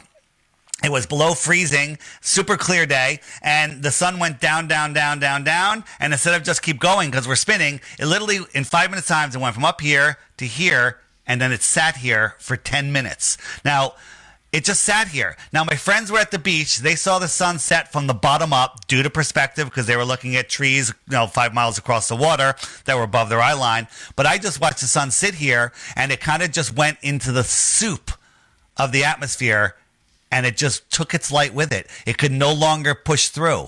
This proves right here, without a doubt. I've never seen that. I know, but have you ever? I've watched sunsets for 60 years. Let me ask you a question. Have you ever put a drone up at I forget the height I had it at, 3,000 feet or whatever it was, on a super clear day with no humidity and watched the sun to the very end and then zoomed in on it? Have you ever done that? No, you haven't. Most people haven't. I did it. I haven't done that. Have you ever watched the sunset from 30,000 feet? Yeah, I've done it. I've done it on an airplane. So it looks the same as it does from the ground. No, it doesn't. It goes much. It's much longer. There was a flight from I think it was from California to Germany, and it literally chased the sun the whole way, and the sun never set. It almost set, but then it came back up. And if you watch the path on this thing, because you were chasing it. Yeah, but we're not diving over a curve. The gyroscope on the airplane keeps it straight and level, and we don't nose down. We'd have to nose down a mile every 2 minutes at 550 miles an hour. Nobody ever does that. Airplanes fly straight and level over the Earth plane. The Earth is not spinning. If you your altitude is measured from the surface of the Earth. Yeah, so it's going to be what it is. What am I looking at? You're looking at this is a time lapse video out of the pilot filming the sun as they're flying to Germany. Okay. Can you provide that video? I'll show you where it is on the app, and then it's on YouTube, and you can look at it, and it's high def. So at the equator, the Earth is spinning at 1,000 miles an hour. In Alaska, 1,000 miles an hour is not a rotational measure. Yes, it is. It's 1,000 miles an hour. It's not the angular speed; it's the linear speed. Yeah. Okay, so linear speed is linear related to your circumference. Linear speed, absolutely. Very, very, very, very good. Good answer. So I was going to say, if you're in northern Alaska and you're sitting on a runway, what's your linear speed there? Do you know? I'd have to calculate it. All right, great. It's like 300 miles an hour. It's something about that. Yeah. So here's a question for you. Because the circle of the Earth is a lot smaller up there. You know what? On the south end. You got it. Very good. Very good. So if an airplane takes off from Alaska, flies to Ecuador, and wants to land on a north-south runway that's moving sideways at 1,000 miles an hour, where does it get that extra 700 miles an hour of sideways momentum from? The atmosphere is moving mostly with the Earth. So the atmosphere. Hold on. The atmosphere and the Earth is wind. Yeah. So the atmosphere is moving with the Earth. So a summer breeze can blow the air left and right. Do you know that the winds at 40,000 feet outrun the spin of the Earth? Okay, that makes no sense. Yeah, it makes it makes no sense on a spinning ball. It makes sense on a flat Earth with, toroidal energies coming out, but it makes no sense on a spinning ball. You would not be able to land on a runway going sideways at all, because with the runways moving sideways, how are you going to gain that 700 miles per hour sideways speed? The toroidal energies have something to do with that as well. There's a whole area of physics that we're only touching on now. Every material object, from the smallest subatomic particle to solar systems, galaxies, and quite possibly the universe itself, has a toroidal-shaped energy presence about it. This is hypothetical, theoretical nonsense. You have no proof of this. This is what you read in a book, and what the controllers of this world told you. No. I never read that in a book. How's that read in a book whenever you can actually measure the energy from the toroidal field? Well, you can. That's here on the flat Earth. That doesn't prove the Earth is a globe. It is also shown on an aurora borealis, and an aurora borealis will indeed show you the curvature to whatever you're looking at, whether it be a dome, whether it be a whatever. What curvature? Bingo. There's a curvature to something above us. We can see our own atmosphere. Do you realize that, right? Yeah, well, we see the same distance in all directions. No, you didn't hear me. We can see our own atmosphere. Our own atmosphere has got a curvature to it. When it is illuminated by the aurora borealis, which is, again, electromagnetism through the toroidal field, the positive negative polarity of the planet, that is what causes the aurora borealis. Inbound, outbound, central force, fusion energy. This is what you're told. This is what you're told. Hang on. Okay. No, this can actually be measured. There's measurement tools to this. The same way that you have provided tools in the measurement of chasing the sun. The same way that you showed that you've followed the sun from point A to point B, and it got smaller and smaller. There are tools, right, that can measure the toroidal energy. That comes out of the center of the flat Earth. I'm with you 100%. Okay. What's below that? Let's shift gears here. What is below our flat plane of existence? You tell me, since the deepest hole ever dug is 7.5 miles, which is equivalent to drilling through halfway through the skin of the apple, and when they did it, they used ground penetrating radar that was wrong every step of the way. So when they were going halfway through the skin of this apple, just for a comparison, they couldn't guess what they were going to hit next. They hit an impenetrable barrier, and then all of a sudden they know what the next 4,000 miles is? Okay? How did they come up with the radius of the Earth in the first place? It's actually quite simple. If you take people on 3 different locations of the Earth and measure the angle to the sun at the same time, you cannot get those lines to intersect unless you curve the surface of the Earth. See, that's incorrect. And that curve approximates the diameter. That's not incorrect. Yeah. If I'm sitting here looking straight up at the sun at solar noon, and I get somebody 300 miles west of me and ask them to measure the angle to the sun at exactly the same time, they will come up at a certain angle. I don't know what it is right now. I haven't calculated it. And that's fine. Those 2 lines will intersect at a point, and they can even let you triangulate and calculate the apparent height of the sun from the surface of the Earth. So are you get a third person 300 miles farther and have him do it. And you will find that those lines will not intersect at one point until you bend the surface of the Earth into a curvature that approximates the global radius and diameter of the planet. Okay, so you're assuming that the sun rays are coming in parallel from a distant sun? No. Oh, they're not? I'm assuming the sun rays are coming directly to you. And I'm assuming No. But are the sun rays... The Earth story only works if the sun rays are all hitting the Earth parallel with each other. Now, where you are on the Earth... They're not parallel. They're not parallel. No, he's actually explaining to you the different perceptions of measurement perception. You can literally measure perception. You realize that? Here's the Earth. Here's the sun. The sun is a distant sun. According to the heliocentric model... Here we are. The sun's so far away that all of the sun rays come in straight. So if I'm right here on the equator and it's equinox, the sun rays are coming in perfectly. But if I'm over here, I'm tilted, so the sun rays are coming in at an angle. But the sun rays are all parallel. So now you're saying light does not bend. They're more or less parallel because the sun is significantly larger than the Earth. Right. So did you catch what I said? Light bends, Dave. Light bends to magnetic flux.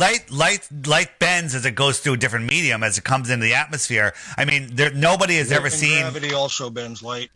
Nobody has ever seen parallel sun rays. But you just admitted it, Dave. You said we've got an atmosphere. We have air above us, right? The sun is within the Earth system. It's not outside of it. Okay. All right. So...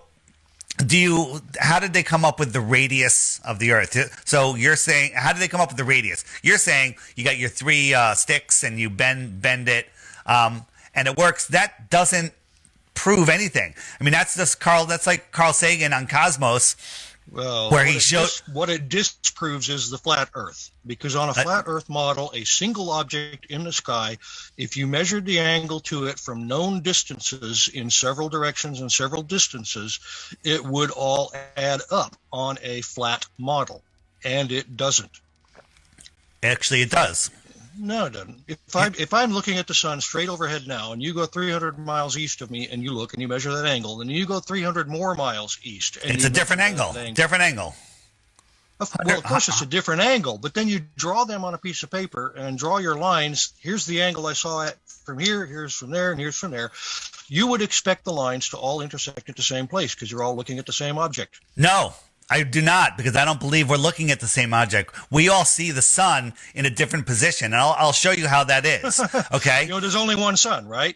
There's only one sun, but we all see it. Then we're all looking at the same object. Okay, so I'll show you that. It's insane to say my sun is not your sun. So it's the same sun. So here's your 3 different angles, shadow lengths, right, with a small local sun. No shadow, little shadow, bigger shadow, longer shadow on a flat Earth, right? Aristophanes supposedly did this. He did some math, figured out the sphericity, but the math would be the same here, okay? So... No, it's not the same, because that farthest guy to the left has a much straighter up angle than the farthest guy to the left on the globe model. You go far enough around, and you guy can't even see the sun. At one point, it's 90 degrees. It's setting. It's on the horizon from my point of view. Can I say something to this image that I'm looking at? Go ahead. The sun, you're not actually showing the position, a lot like the perception of the airplane. This one. Go left. Go. Sorry. This one. Yep, right there. Because it's a distant sun on the heliocentric model. Okay, so the one to the left is not a distant sun. Is that what you're saying? Right. All right, so that's the sun that we're all under, you're saying? Yeah, the sun is small and close to in the flat Earth system. Okay. So let me explain how I believe that we see the sun. The sun is for lack of a better word, the sun that we see. Look at the image that you've got to the left, okay? And I want you to think about a sunrise and a sunset, given the image that you're showing. Here. Nope, right there. Yeah, here. It would not work. No, you're incorrect. I already showed you. You didn't see it. I showed you. I showed you how the sun sets when it goes away. I'll show you again with a different example. Maybe it'll show you a little bit better. But so when we see the sun in the sky, just like sometimes you see a sundog. It's like, wow, is that another sun? No, it's just the atmospheric conditions.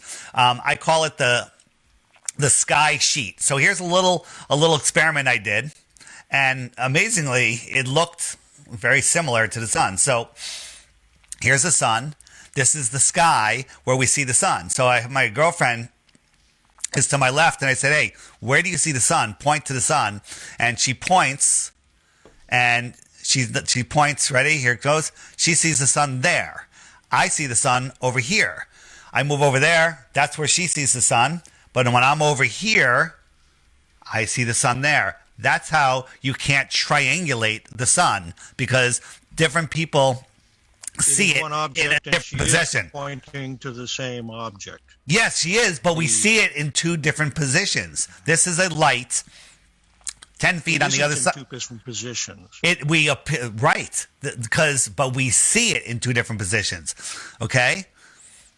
This light is a flashlight 10 feet behind, right? But we see it here. We don't actually see the source. We see it manifesting here, and we see it in two different positions. That's why you cannot triangulate the sun. No one's ever been able to do it. Now, are you looking at a reflection, or is it on a translucent surface? It's on a translucent sheet. Like I call it the sky sheet. Okay, well then what you're looking at is the place where the light from the flashlight intersects the sheet that is pointed to you. And correct. Yes, of course, those are going to be a different. And that's how we see the sun. At the same object. That's how we see the sun. That's how we see the sun. Pointing at the same object. That's how we see the sun.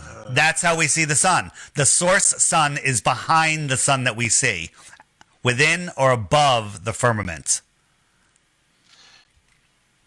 Let me ask you another question. Let's change, because we can agree to disagree on this. How do you have a vacuum of space adjacent to a high pressure atmosphere without sucking all the air off the Earth? It's called gravity. Gravity. We don't really understand what it is, but we do know how it works. Very good. Very good. So, well, actually, that would be interesting to hear. But how come, when I can take the weak vacuum of my mouth and lungs, I can take a straw and suck water and air up and away from gravity effortlessly? Because you're actually being helped. You have the air pressure. You create a lower pressure in your mouth, and the air pressure pushes the water up the straw. Absolutely. That's so how come the vacuum, low pressure of space, which is way more powerful, how come it can't suck the air up and away from the Earth? And are you going to say gravity? The mass of the Earth gives air weight. It does have weight. So the air has weight. Pressure, lower altitude. So air has weight, and the gravity, the vacuum of space above it is unable to pull it because gravity is holding it down. Is that your story? Yeah. Okay. So in your world, he's going to go with a vacuum in a container. No, in your world, if I had a shoebox and I had it in a room and I sucked all the air out of the room, the shoebox would remain filled with air because gravity is holding the air in the shoebox. That's what's happening in your world. No, That is not what's happening in my world. So why does the air lift up and away from gravity to fill the room? It's all about air pressure. No, air pressure. Air is fluid. At what altitude? At what altitude will it not leave the box? It's going to make it in the box whatever the atmosphere around it is. Okay, so in space, there's no atmosphere adjacent to atmosphere. So where in a science Earth model that wouldn't work? Right, a globe model, right. Gravity in the center of the Earth, it works fine. Well, you There believe is space no is edge. you believe space is a vacuum. I don't believe there's an edge. Right? I don't think it's a vacuum. I don't think it's a vacuum. I think we have a substance that everything exists in. They used to call it the Aether. So space now has air. Space now has air. No, it's not air. Ether is not air. It is an energetic substance that we used to use to calculate things, and they decided it wasn't right, but now they're going back to it, believe it or not. So Aether has enough pressure to hold the air. So space now has pressure holding the air to the Earth. Aether doesn't hold pressure. So why doesn't the air equalize, like science says it should, and go off into space? And you're saying gravity... Because the mass of the Earth is sufficient to hold an atmosphere. Can you can you show me an experiment in your place or in any lab or anywhere that can show me high pressure next to low pressure without a physical barrier? The universe itself? No. You can't just say that. Where can you show me any example of high pressure next to low pressure without a physical barrier? What keeps the ocean from flying away? The ocean is sitting in its basin. The land surrounding it. You are familiar with the different pressures you get at different depths. Absolutely. It's more dense on the bottom. If I had a tank of gas. Just like the atmosphere. If I had a tank of gas, it's denser on the bottom, lighter on the top in the gases. But guess what? It's in a container. Right? If I open that container at any point, all the gas is going to come flying out of it. Why is that? Because I'm serious. Because now you're sounding like a physicist. You are literally sounding like a physicist. Thank you. Because I've been studying this stuff. So the reason is very obvious. The reason is the gases will equalize if given the opportunity. Right? Where next to a vacuum, this is impossible. This is impossible.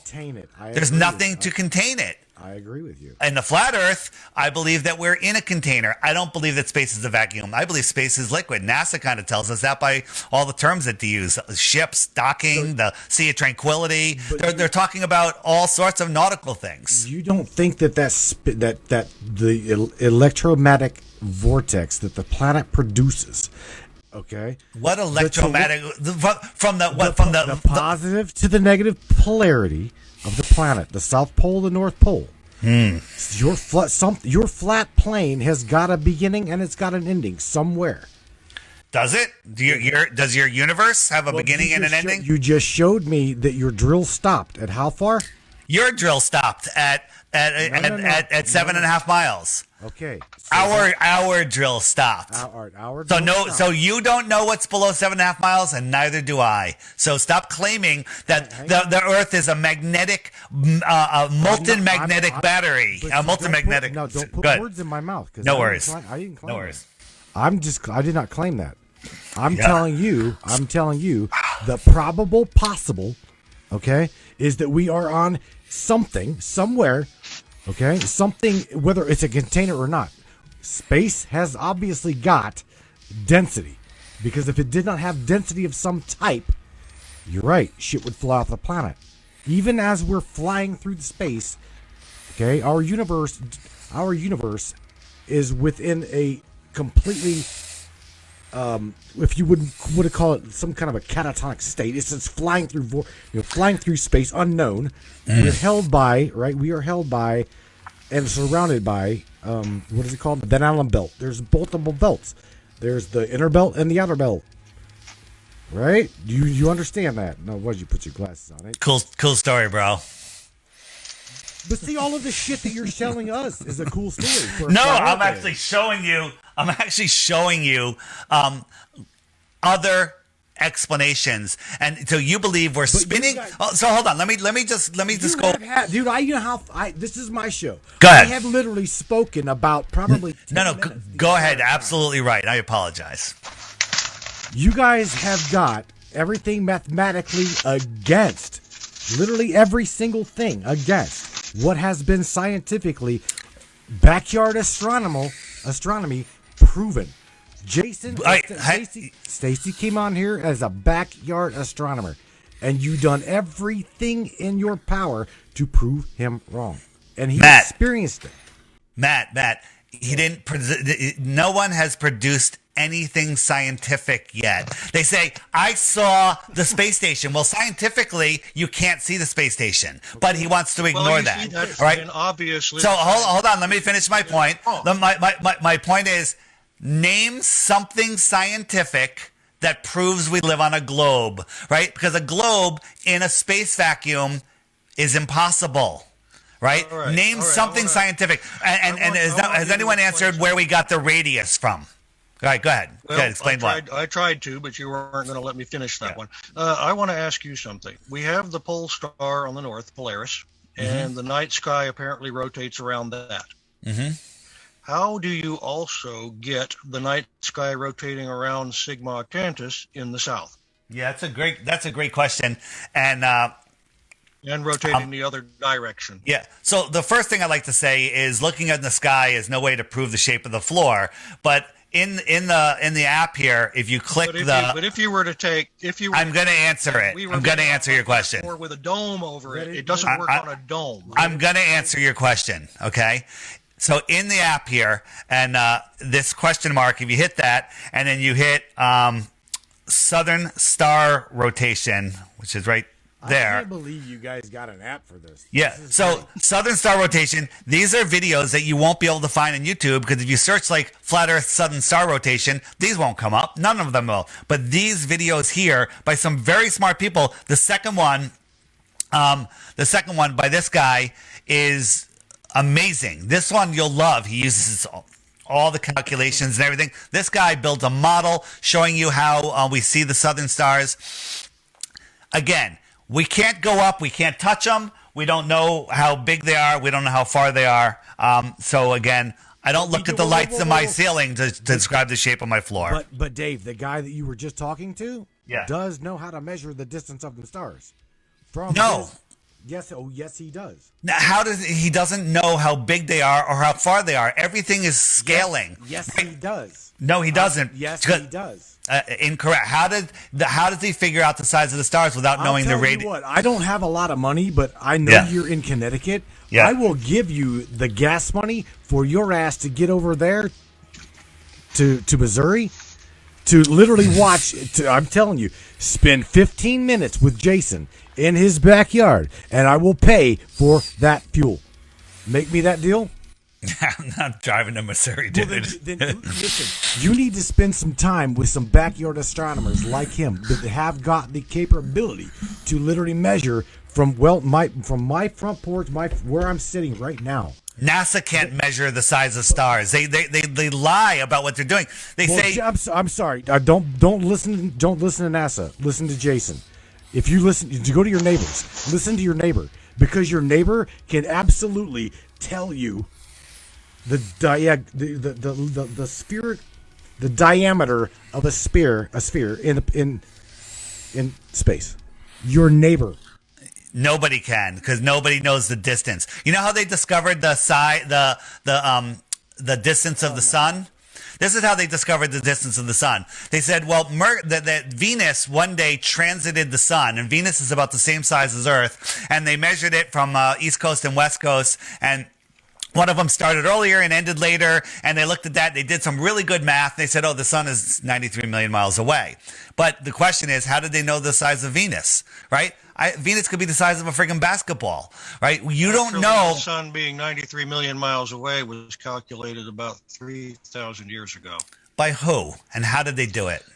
It was in Greece when they did the vertical well, and on a given day, the sun was reflected from the water in the bottom on one, and it was on basically triangulation.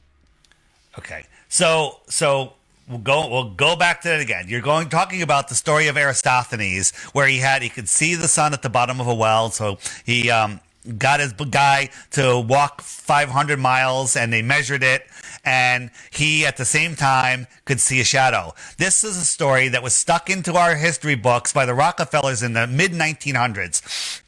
There was many other mathematicians that came out of the same areas of Greece that wrote many books, and none of them ever mentioned Aristophanes and this experiment until the mid 1900s. That's like writing a story about the Chicago Bulls and not mentioning Michael Jordan. All right. This is a made up story, but by the way, it works perfectly on a flat Earth. It actually works better on a flat Earth, because if we were on a ball Earth, we'd all be dead.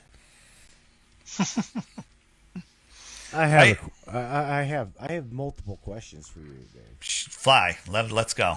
So what were we bombarded with that ended the life cycle of many civilizations here on this planet? Yeah, that's a great one. So that is a very good one.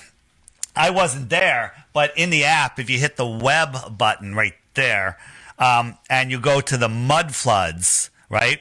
And this is not speculation is why it happened, when it happened exactly. But in the mid to late 1800s, there was a worldwide devastation. And I encourage you to hit that list, start watching these videos, subscribe to these channels, especially John Levy and Martin Leakey, and you will understand that all of our history, anything before the 1900s, early 1900s, is off the table. Everything they teach us in school is a lie, and there was an advanced civilization here in the 1800s, way more advanced than we are now, and there's proof of it everywhere in every city, okay? Everywhere. In Connecticut. I think you're getting wrong on the 1800s. I think you have to go about 18,000 years ago. Yeah. Well, right? It's there too. That's your belief. But when you and here's the thing, we don't have 900 hours. Watch these videos, and then this isn't like, oh, I'm telling you a story. This is showing you what's right in front of our faces. In New York City, there's mud flood buildings here. Our Capitol building was here before Columbus discovered America, that alleged story, right? There's another building underneath our Capitol building, right? There's so much that is a lie, and once you start to see it, then you realize, wow, everything is a lie. And then I think that after this cataclysm happened in the late 1800s, into the 1900s, the people that survived took over the world. These are people that are like, hey, you know what? We're going to keep the secret. We're going to make everyone our serfs. We're going to make us slaves. And they've simply done it. It goes back further than that, buddy. It goes back a lot further. There's been a reset every 100 years. Every 100 years, there's a reset. Okay, and they do it. They're doing one right now. So if you look. In 1720, we had the plague. Everyone was wearing masks. 1820, cholera. 1920, Spanish flu. Everyone was wearing masks, and everybody died from bacterial pneumonia. Fauci said himself, and 2020, they're doing it again. Okay? This happens all the time. They don't want us coming together. They don't want us putting our energy together. They don't want us knowing where we live. They want us believing that we're on a spinning ball flying through an infinite universe, and we're lost in space, and we have no power, and we're running out of food, and we're running out of dinosaur juice. Another joke. They want us afraid of nuclear bombs and nuclear threats. There are no nuclear threats because nuclear bombs don't exist, right? If you have to take the time to look into these things and see that it's all about control, right? Russia, United States, China, they're all working together. It's all to keep us divided. Divide, and then reset the world. It's not like they have written it in stone, which maybe they have written it in stone. You guys familiar with the Georgia Guidestones? 500 million. But they've only been around since 40 years, 1981. Yeah, I was thinking the early 80s. Yeah, so answer this, right? And I know what your answer is already. If you look through the Georgia Guidestones, if you look through one of the center pillars, right here, there's a hole, and you look through that hole, you know what you see, right? Do you guys know?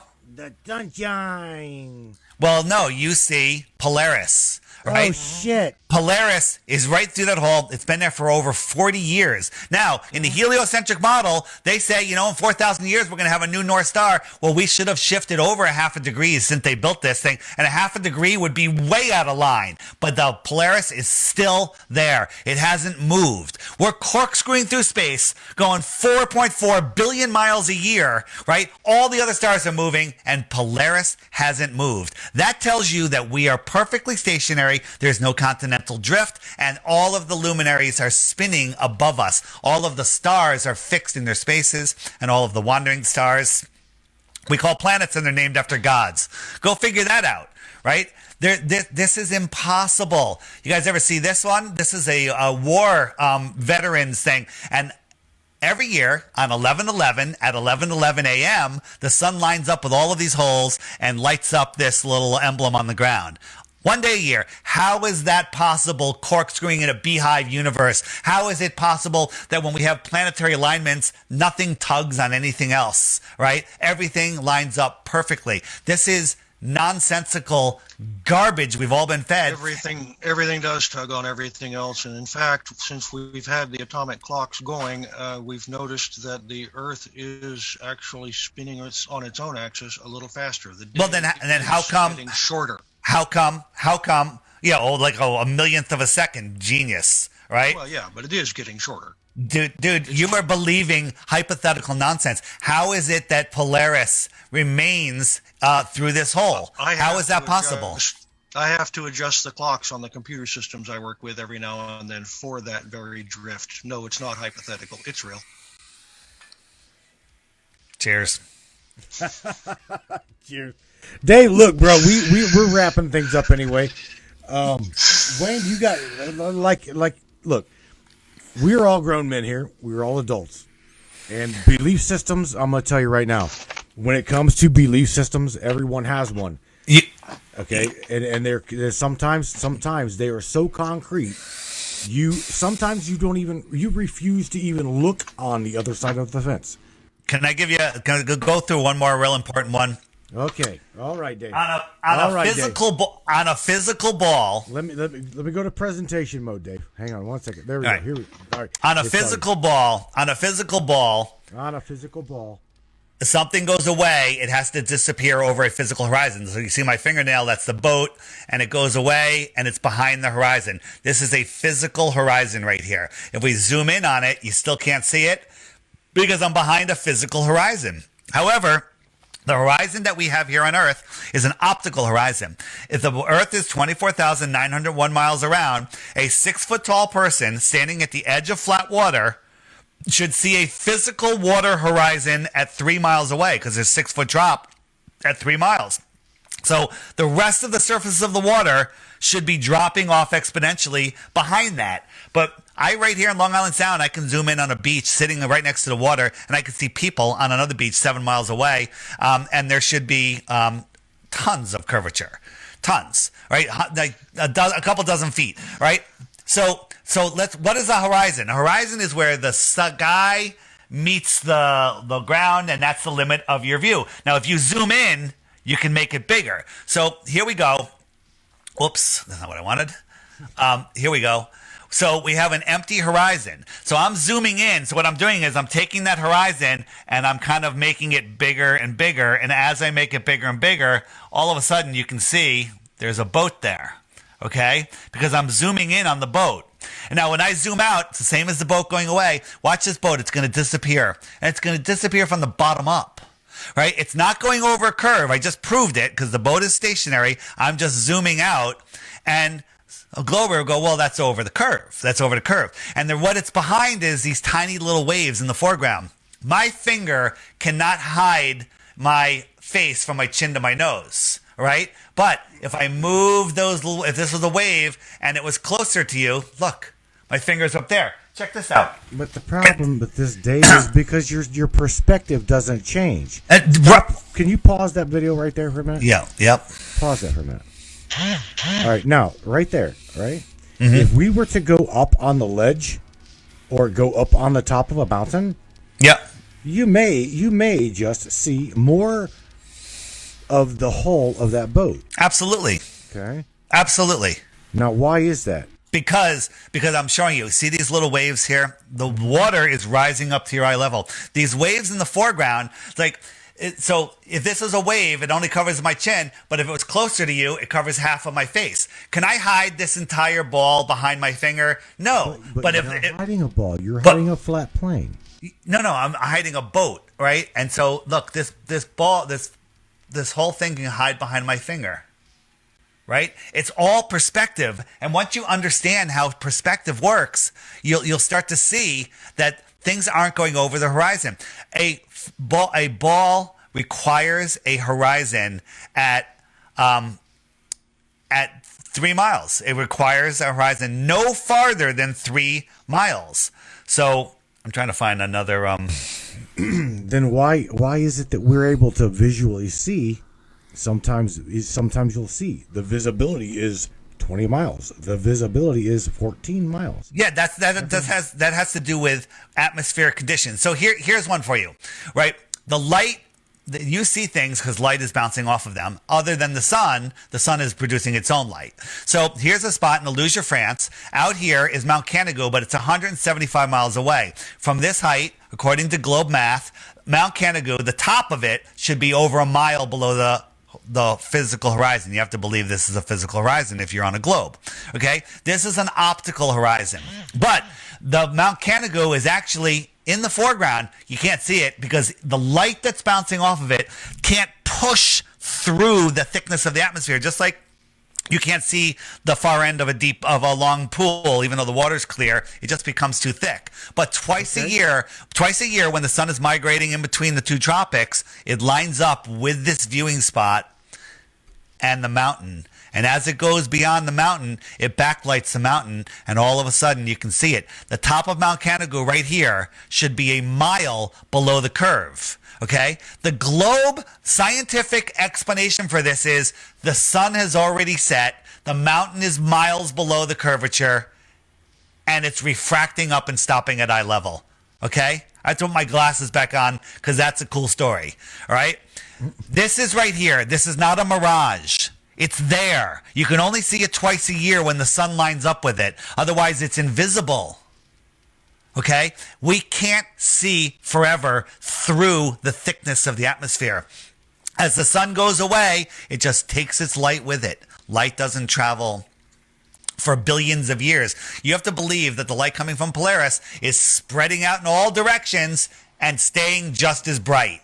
That's impossible. Inverse square law of light makes it a quarter of the brightness every time you double the distance. Absolute insanity.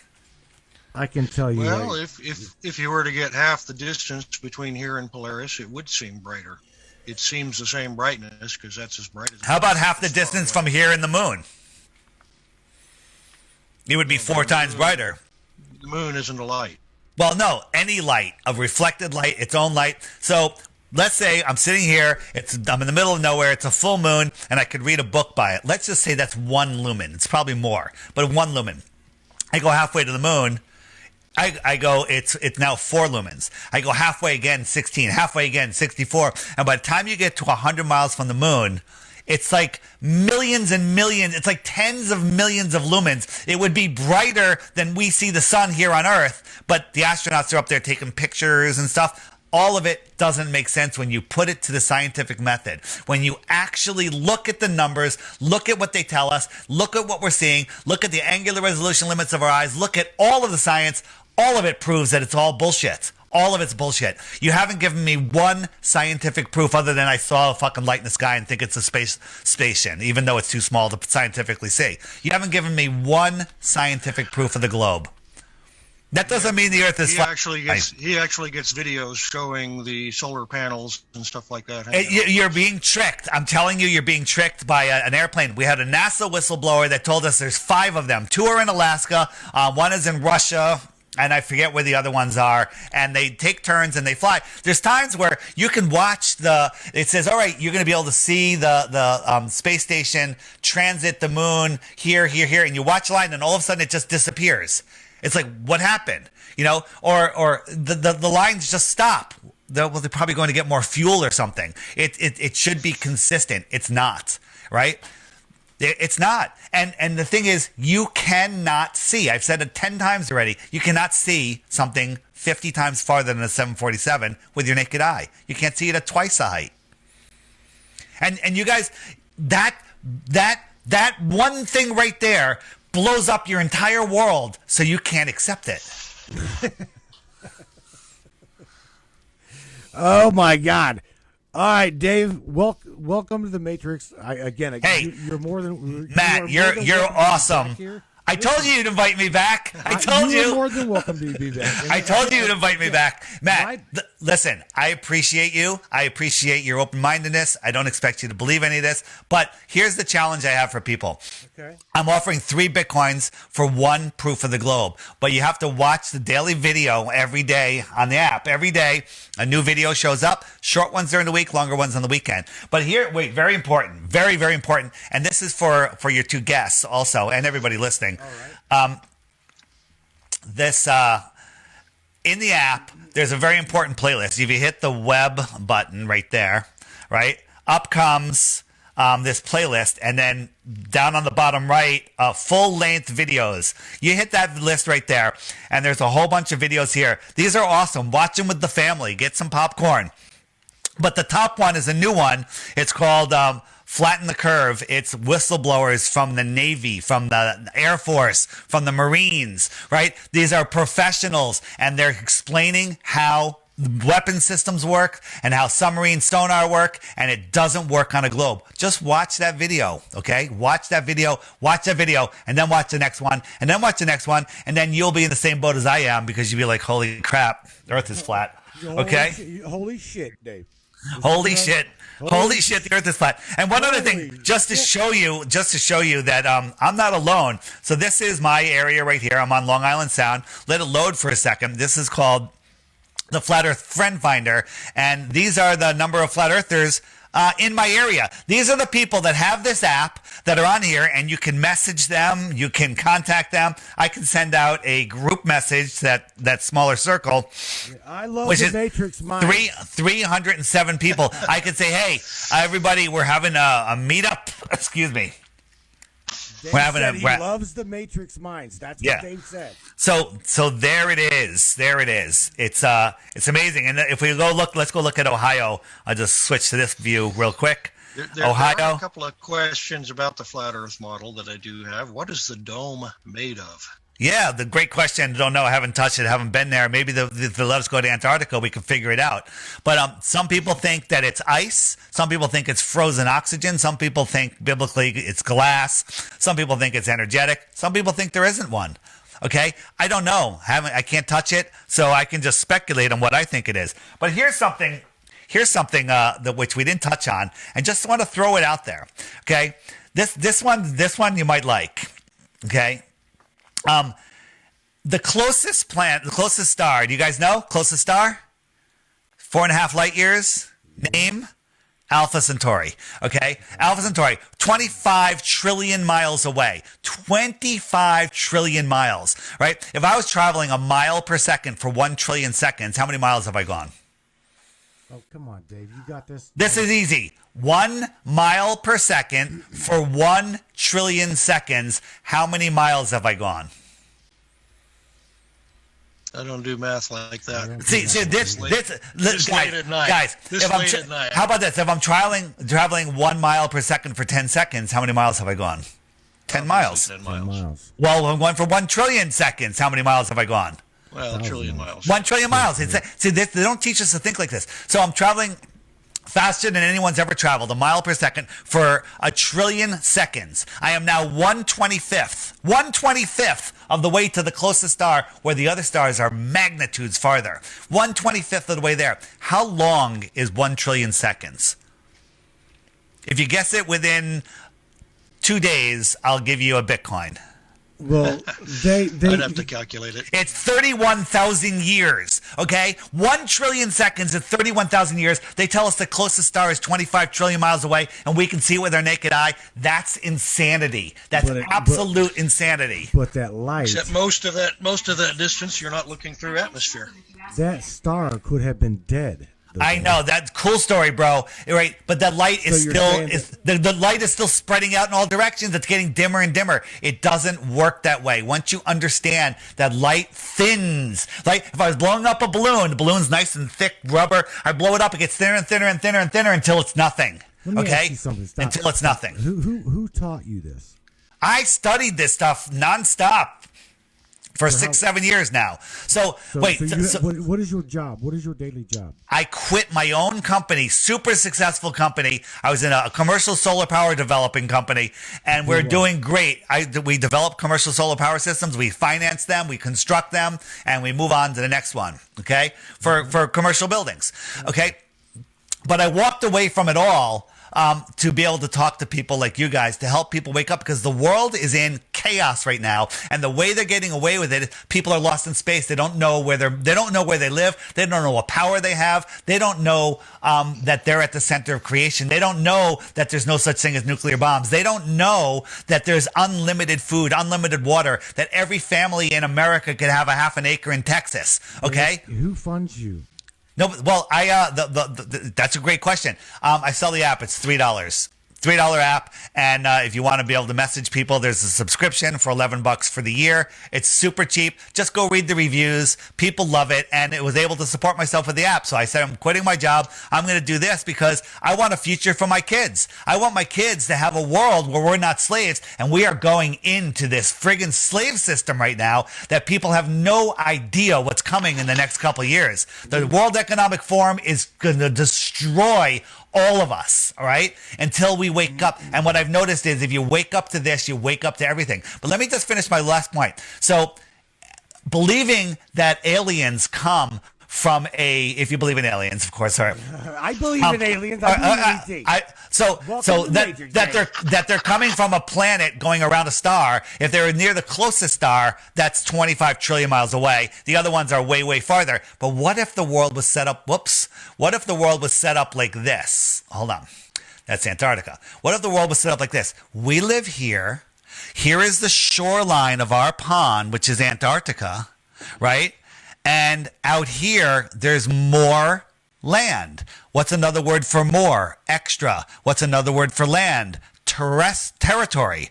Extra territory. If somebody lived out here and they came to visit us just a few thousand miles, they would be an extraterrestrial from the outer space. Okay? The secret propulsion program is real. It's about getting to outer space here on Earth. There's nothing out there. It's all here. We are at the center of creation. The Earth does not move. It is the basement of what we call the universe, and everything is here. And once you realize that, you unplug from the system. I call the heliocentric system the Matrix. You know, your show's the Matrix, right? Right? I call it the Matrix because you're plugged into a prison system for your mind. And when you unplug from it, you see the reality of this world, and you stop feeding these evil Satan soulless bastards your energy, because that's what they want. They want your energy, and they take it by putting you in fear. They steer your mind with an acronym, the news. The acronym is Northeast, West, South. They're steering your mind. They're stealing your divinity. They're stealing your entire life. And people go, what difference does it make? I still have to go to work. Well, somehow I don't have to go to work.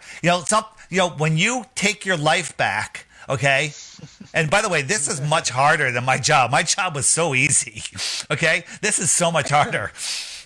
But I couldn't be happier because I'm doing something that people love. Go read in the App Store. Go read the reviews. The reviews on my app are the highest rated app in the App Store. Everyone loves it. It's $3. A homeless person can afford it. And by the way, if you can't afford it, like you're on your parents' bill or something and they can't get an app, email me. I'll give it to you for free. Okay? You're going to give it to me for free. I will absolutely give it to you for free. You have an Android or an iPhone? I got a Droid. You got a Droid. Perfect. I will email you a free download and you'll be good to go. I want to review this app. Here's the thing. Here's the thing. You can't find the information yourself. This just feeds you the information. All right. And just watch the daily video. Every day it's going to remind you. It's like, hey, new video's up. And you're like, oh, let me see what Dave put up today. And people kind of like the videos I pick. I actually work hard at picking good videos and just start watching them. And right next to the The thumbnail is a little button that says archive. You can go hit that, and it got all the months from all the years previous. And so it's an endless amount of information. Check out the mud floods. There's so many buttons on there. You can cancel your cable, and you can send me half of that bill, right? Because I'm just saving you a ton of money. All right? I'm kidding about that. I got one more last question for you, Dave, and that's this. You ready? Yes. If this was so detrimental to the powers that be, why didn't they come and get me? Why don't they lock your ass up? Because I believe that we have free will, and I believe that there are rules that they have to play by here, maritime law, and that they play in this realm where they know that they can't break free will. They can't kill people. They just convince other order followers to kill other order followers. If I convince you to go kill your two friends, that's on you, not on me. Okay? And so that, George Bush didn't kill anybody. He just convinced people to go kill other people. Okay? So they want you, they can't, if you, and a lot of this, listen, I was a full-on atheist before I understood that we're at the center of creation, therefore there's a creator. And the journey that you take from there, once you realize there's a creator, that's your own personal journey. I don't even want to know about it. All right? So once you understand what this is, you take your power back. Life has never been better. Every single one of those blue dots on that screen, every single one of those blue dots on the app, they're awake, aware, smart people, right? They're awake to all the nonsense, right? So again, check it out, and you can find me at flatearthdave.com. All the links to my interviews, my video channels, my DITRH channel. DITRH is right there, that guy right there. I have short videos. Most of my videos there are under 3 minutes, 4 minutes, okay? And so just watch that stuff, educate yourself, and see what happens to your life. It only gets better. It definitely sounds like it gets more interesting. It does. And I ask every flat earther out there, I discovered flat earth 6 months ago, 2 years ago, 5 years ago, and I say, have you had 1 second of boredom at any point in the since you discovered it? They're like, absolutely not. No. There is no boredom whatsoever, because this world is amazing, and almost none of us have cable television. We got rid of it all. Okay? Right. Now, yeah, some of us, occasionally I keep threatening my girlfriend, let's watch a movie. Let's watch a movie, right? Because sometimes you got to escape from this. And then the movie that I'm going to try to watch for the last couple of days is Wag the Dog. Right? Wag the Dog. Because it's basically a documentary of what's going on right now. So I highly recommend. I was going to say that's the wrong choice for an escape. Well, you know what? That I escape by analyzing the shit that they're programming us with. So it's a lot of fun. You know what? I got to have you back, Dave, and because I can tell you right now, you are a truther. All right, I know you are. You want to see truth? Go to stoplookthink.com. Stop. I'm not going to tell you who owns that. I got to have you talk sometime with me and all of the other brainiacs about the New World Order and Project Looking Glass.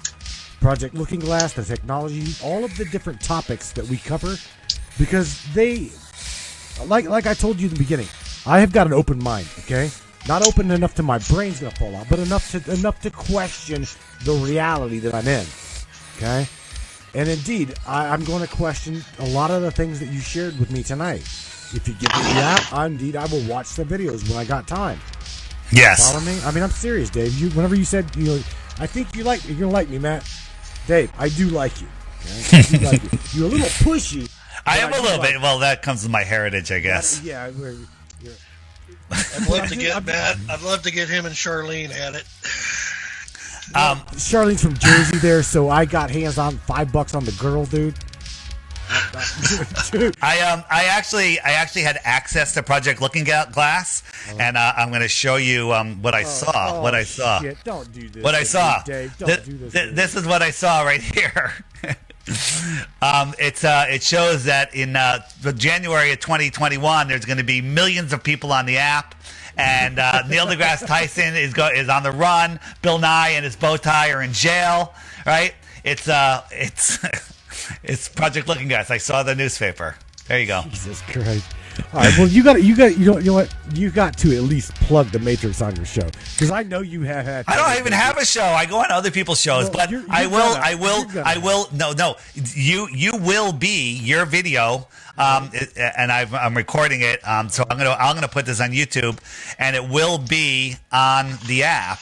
Right here. So if I go back to the homepage and I hit the web button, and right here is my interviews. I'll click that, and you'll be right at the top of that tomorrow.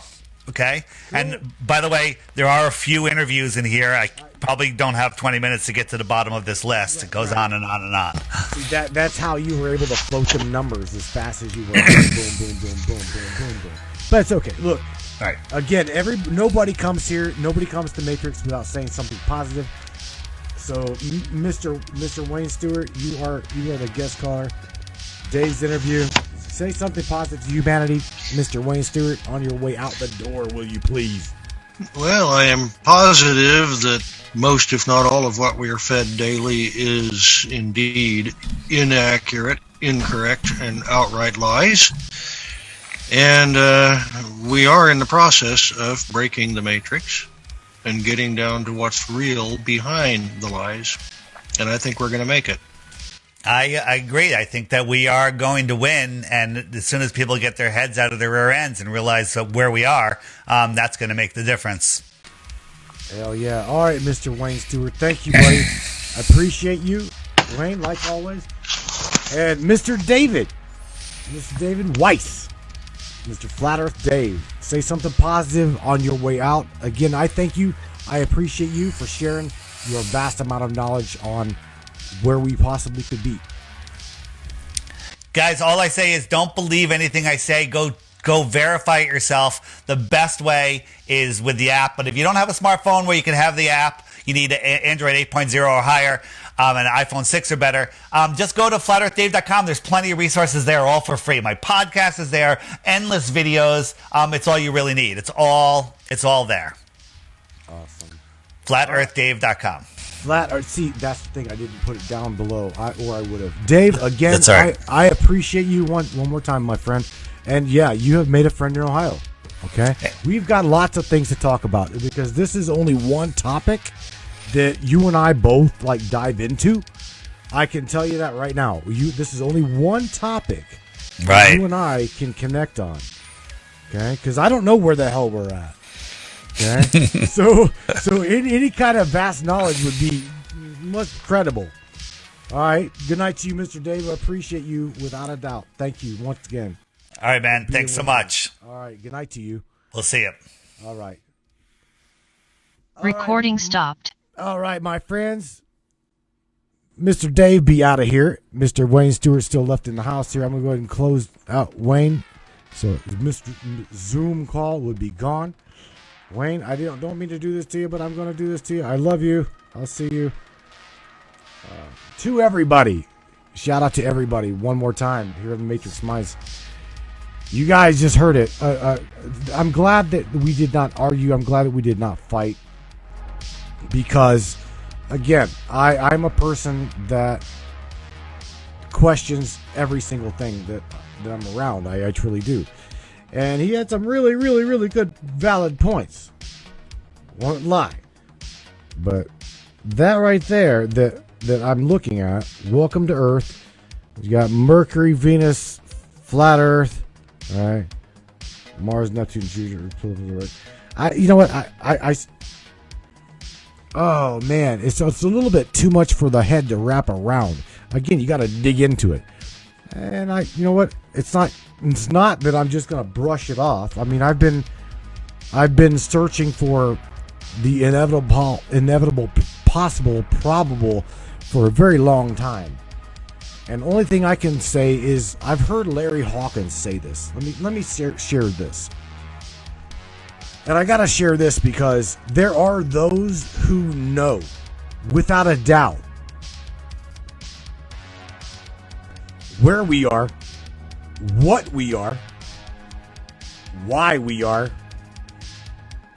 I'm talking to the ABCs, talking to you, from Homeland Security to the Department of Defense to every single one of you. CI tells a lie. All of you. From the top to the bottom and from the bottom to the top. You guys, somebody knows what's going on right there. Somebody knows what's going on. And you just heard an interview from Flat Earth Dave, okay, Dave Weiss, who is obviously gaining some momentum here in this Flat Earth movement. Once again, I'm coming back, right? The mud flood. I've heard about Tartaria. I've heard about all that stuff. But I'm a matrix mind. And the majority of the brainiacs that are around and listening are also matrix breaking minds. We question every single thing. Every single thing that we're fed. Every single thing that we're shown. Every single thing that we're told. We believe none. We believe none of what we hear and only one half of what we see. So I loved having Dave here. But on behalf of my own self and my own spirit, I'm going to believe none of what I heard, and I'm going to do some damn digging. Okay? I'm going to do some digging. And again, ABCs, you guys swore an oath. You guys took an oath to the people to protect us from all enemies, both foreign and domestic. And I'm going to tell you now, if there is somebody on the outskirts of wherever the hell we're at, whatever we're doing, for whatever reason, it is your job. That's right. Why don't you? Now the ball's in your court. The ball is now in your court. My friends, it has been an absolutely amazing, awesome evening. And once again, I appreciate you for joining myself and Flat Earth Dave that presented to us the Flat Earth, his Flat Earth model. You can either believe it, you can research it on your own. But somewhere, the truth is out there. I don't truly believe his model, and I definitely don't really truly believe my model. I have no fucking clue where we are at, Brainiacs. All I can do is tell you what I experienced on my own. And I'll not lie to you. I will not lie to you. If I tell you that I've experienced something, I'm going to tell you the truth. Validity. I'll give you validation. Okay? So with that being said, my friends, I will catch you, all of you, both on the video side of things as well as the audio only side of things on Monday night going into early Tuesday morning here on the Matrix Minds. You guys, please be safe. Take care of each other as well as take care of yourself. And I'll see you here on Monday at 10 o'clock Eastern Standard Time, 9 o'clock Central Time, and 7 o'clock Pacific. Good night, everybody. Be safe and question everything, even reality, my friends. Good night.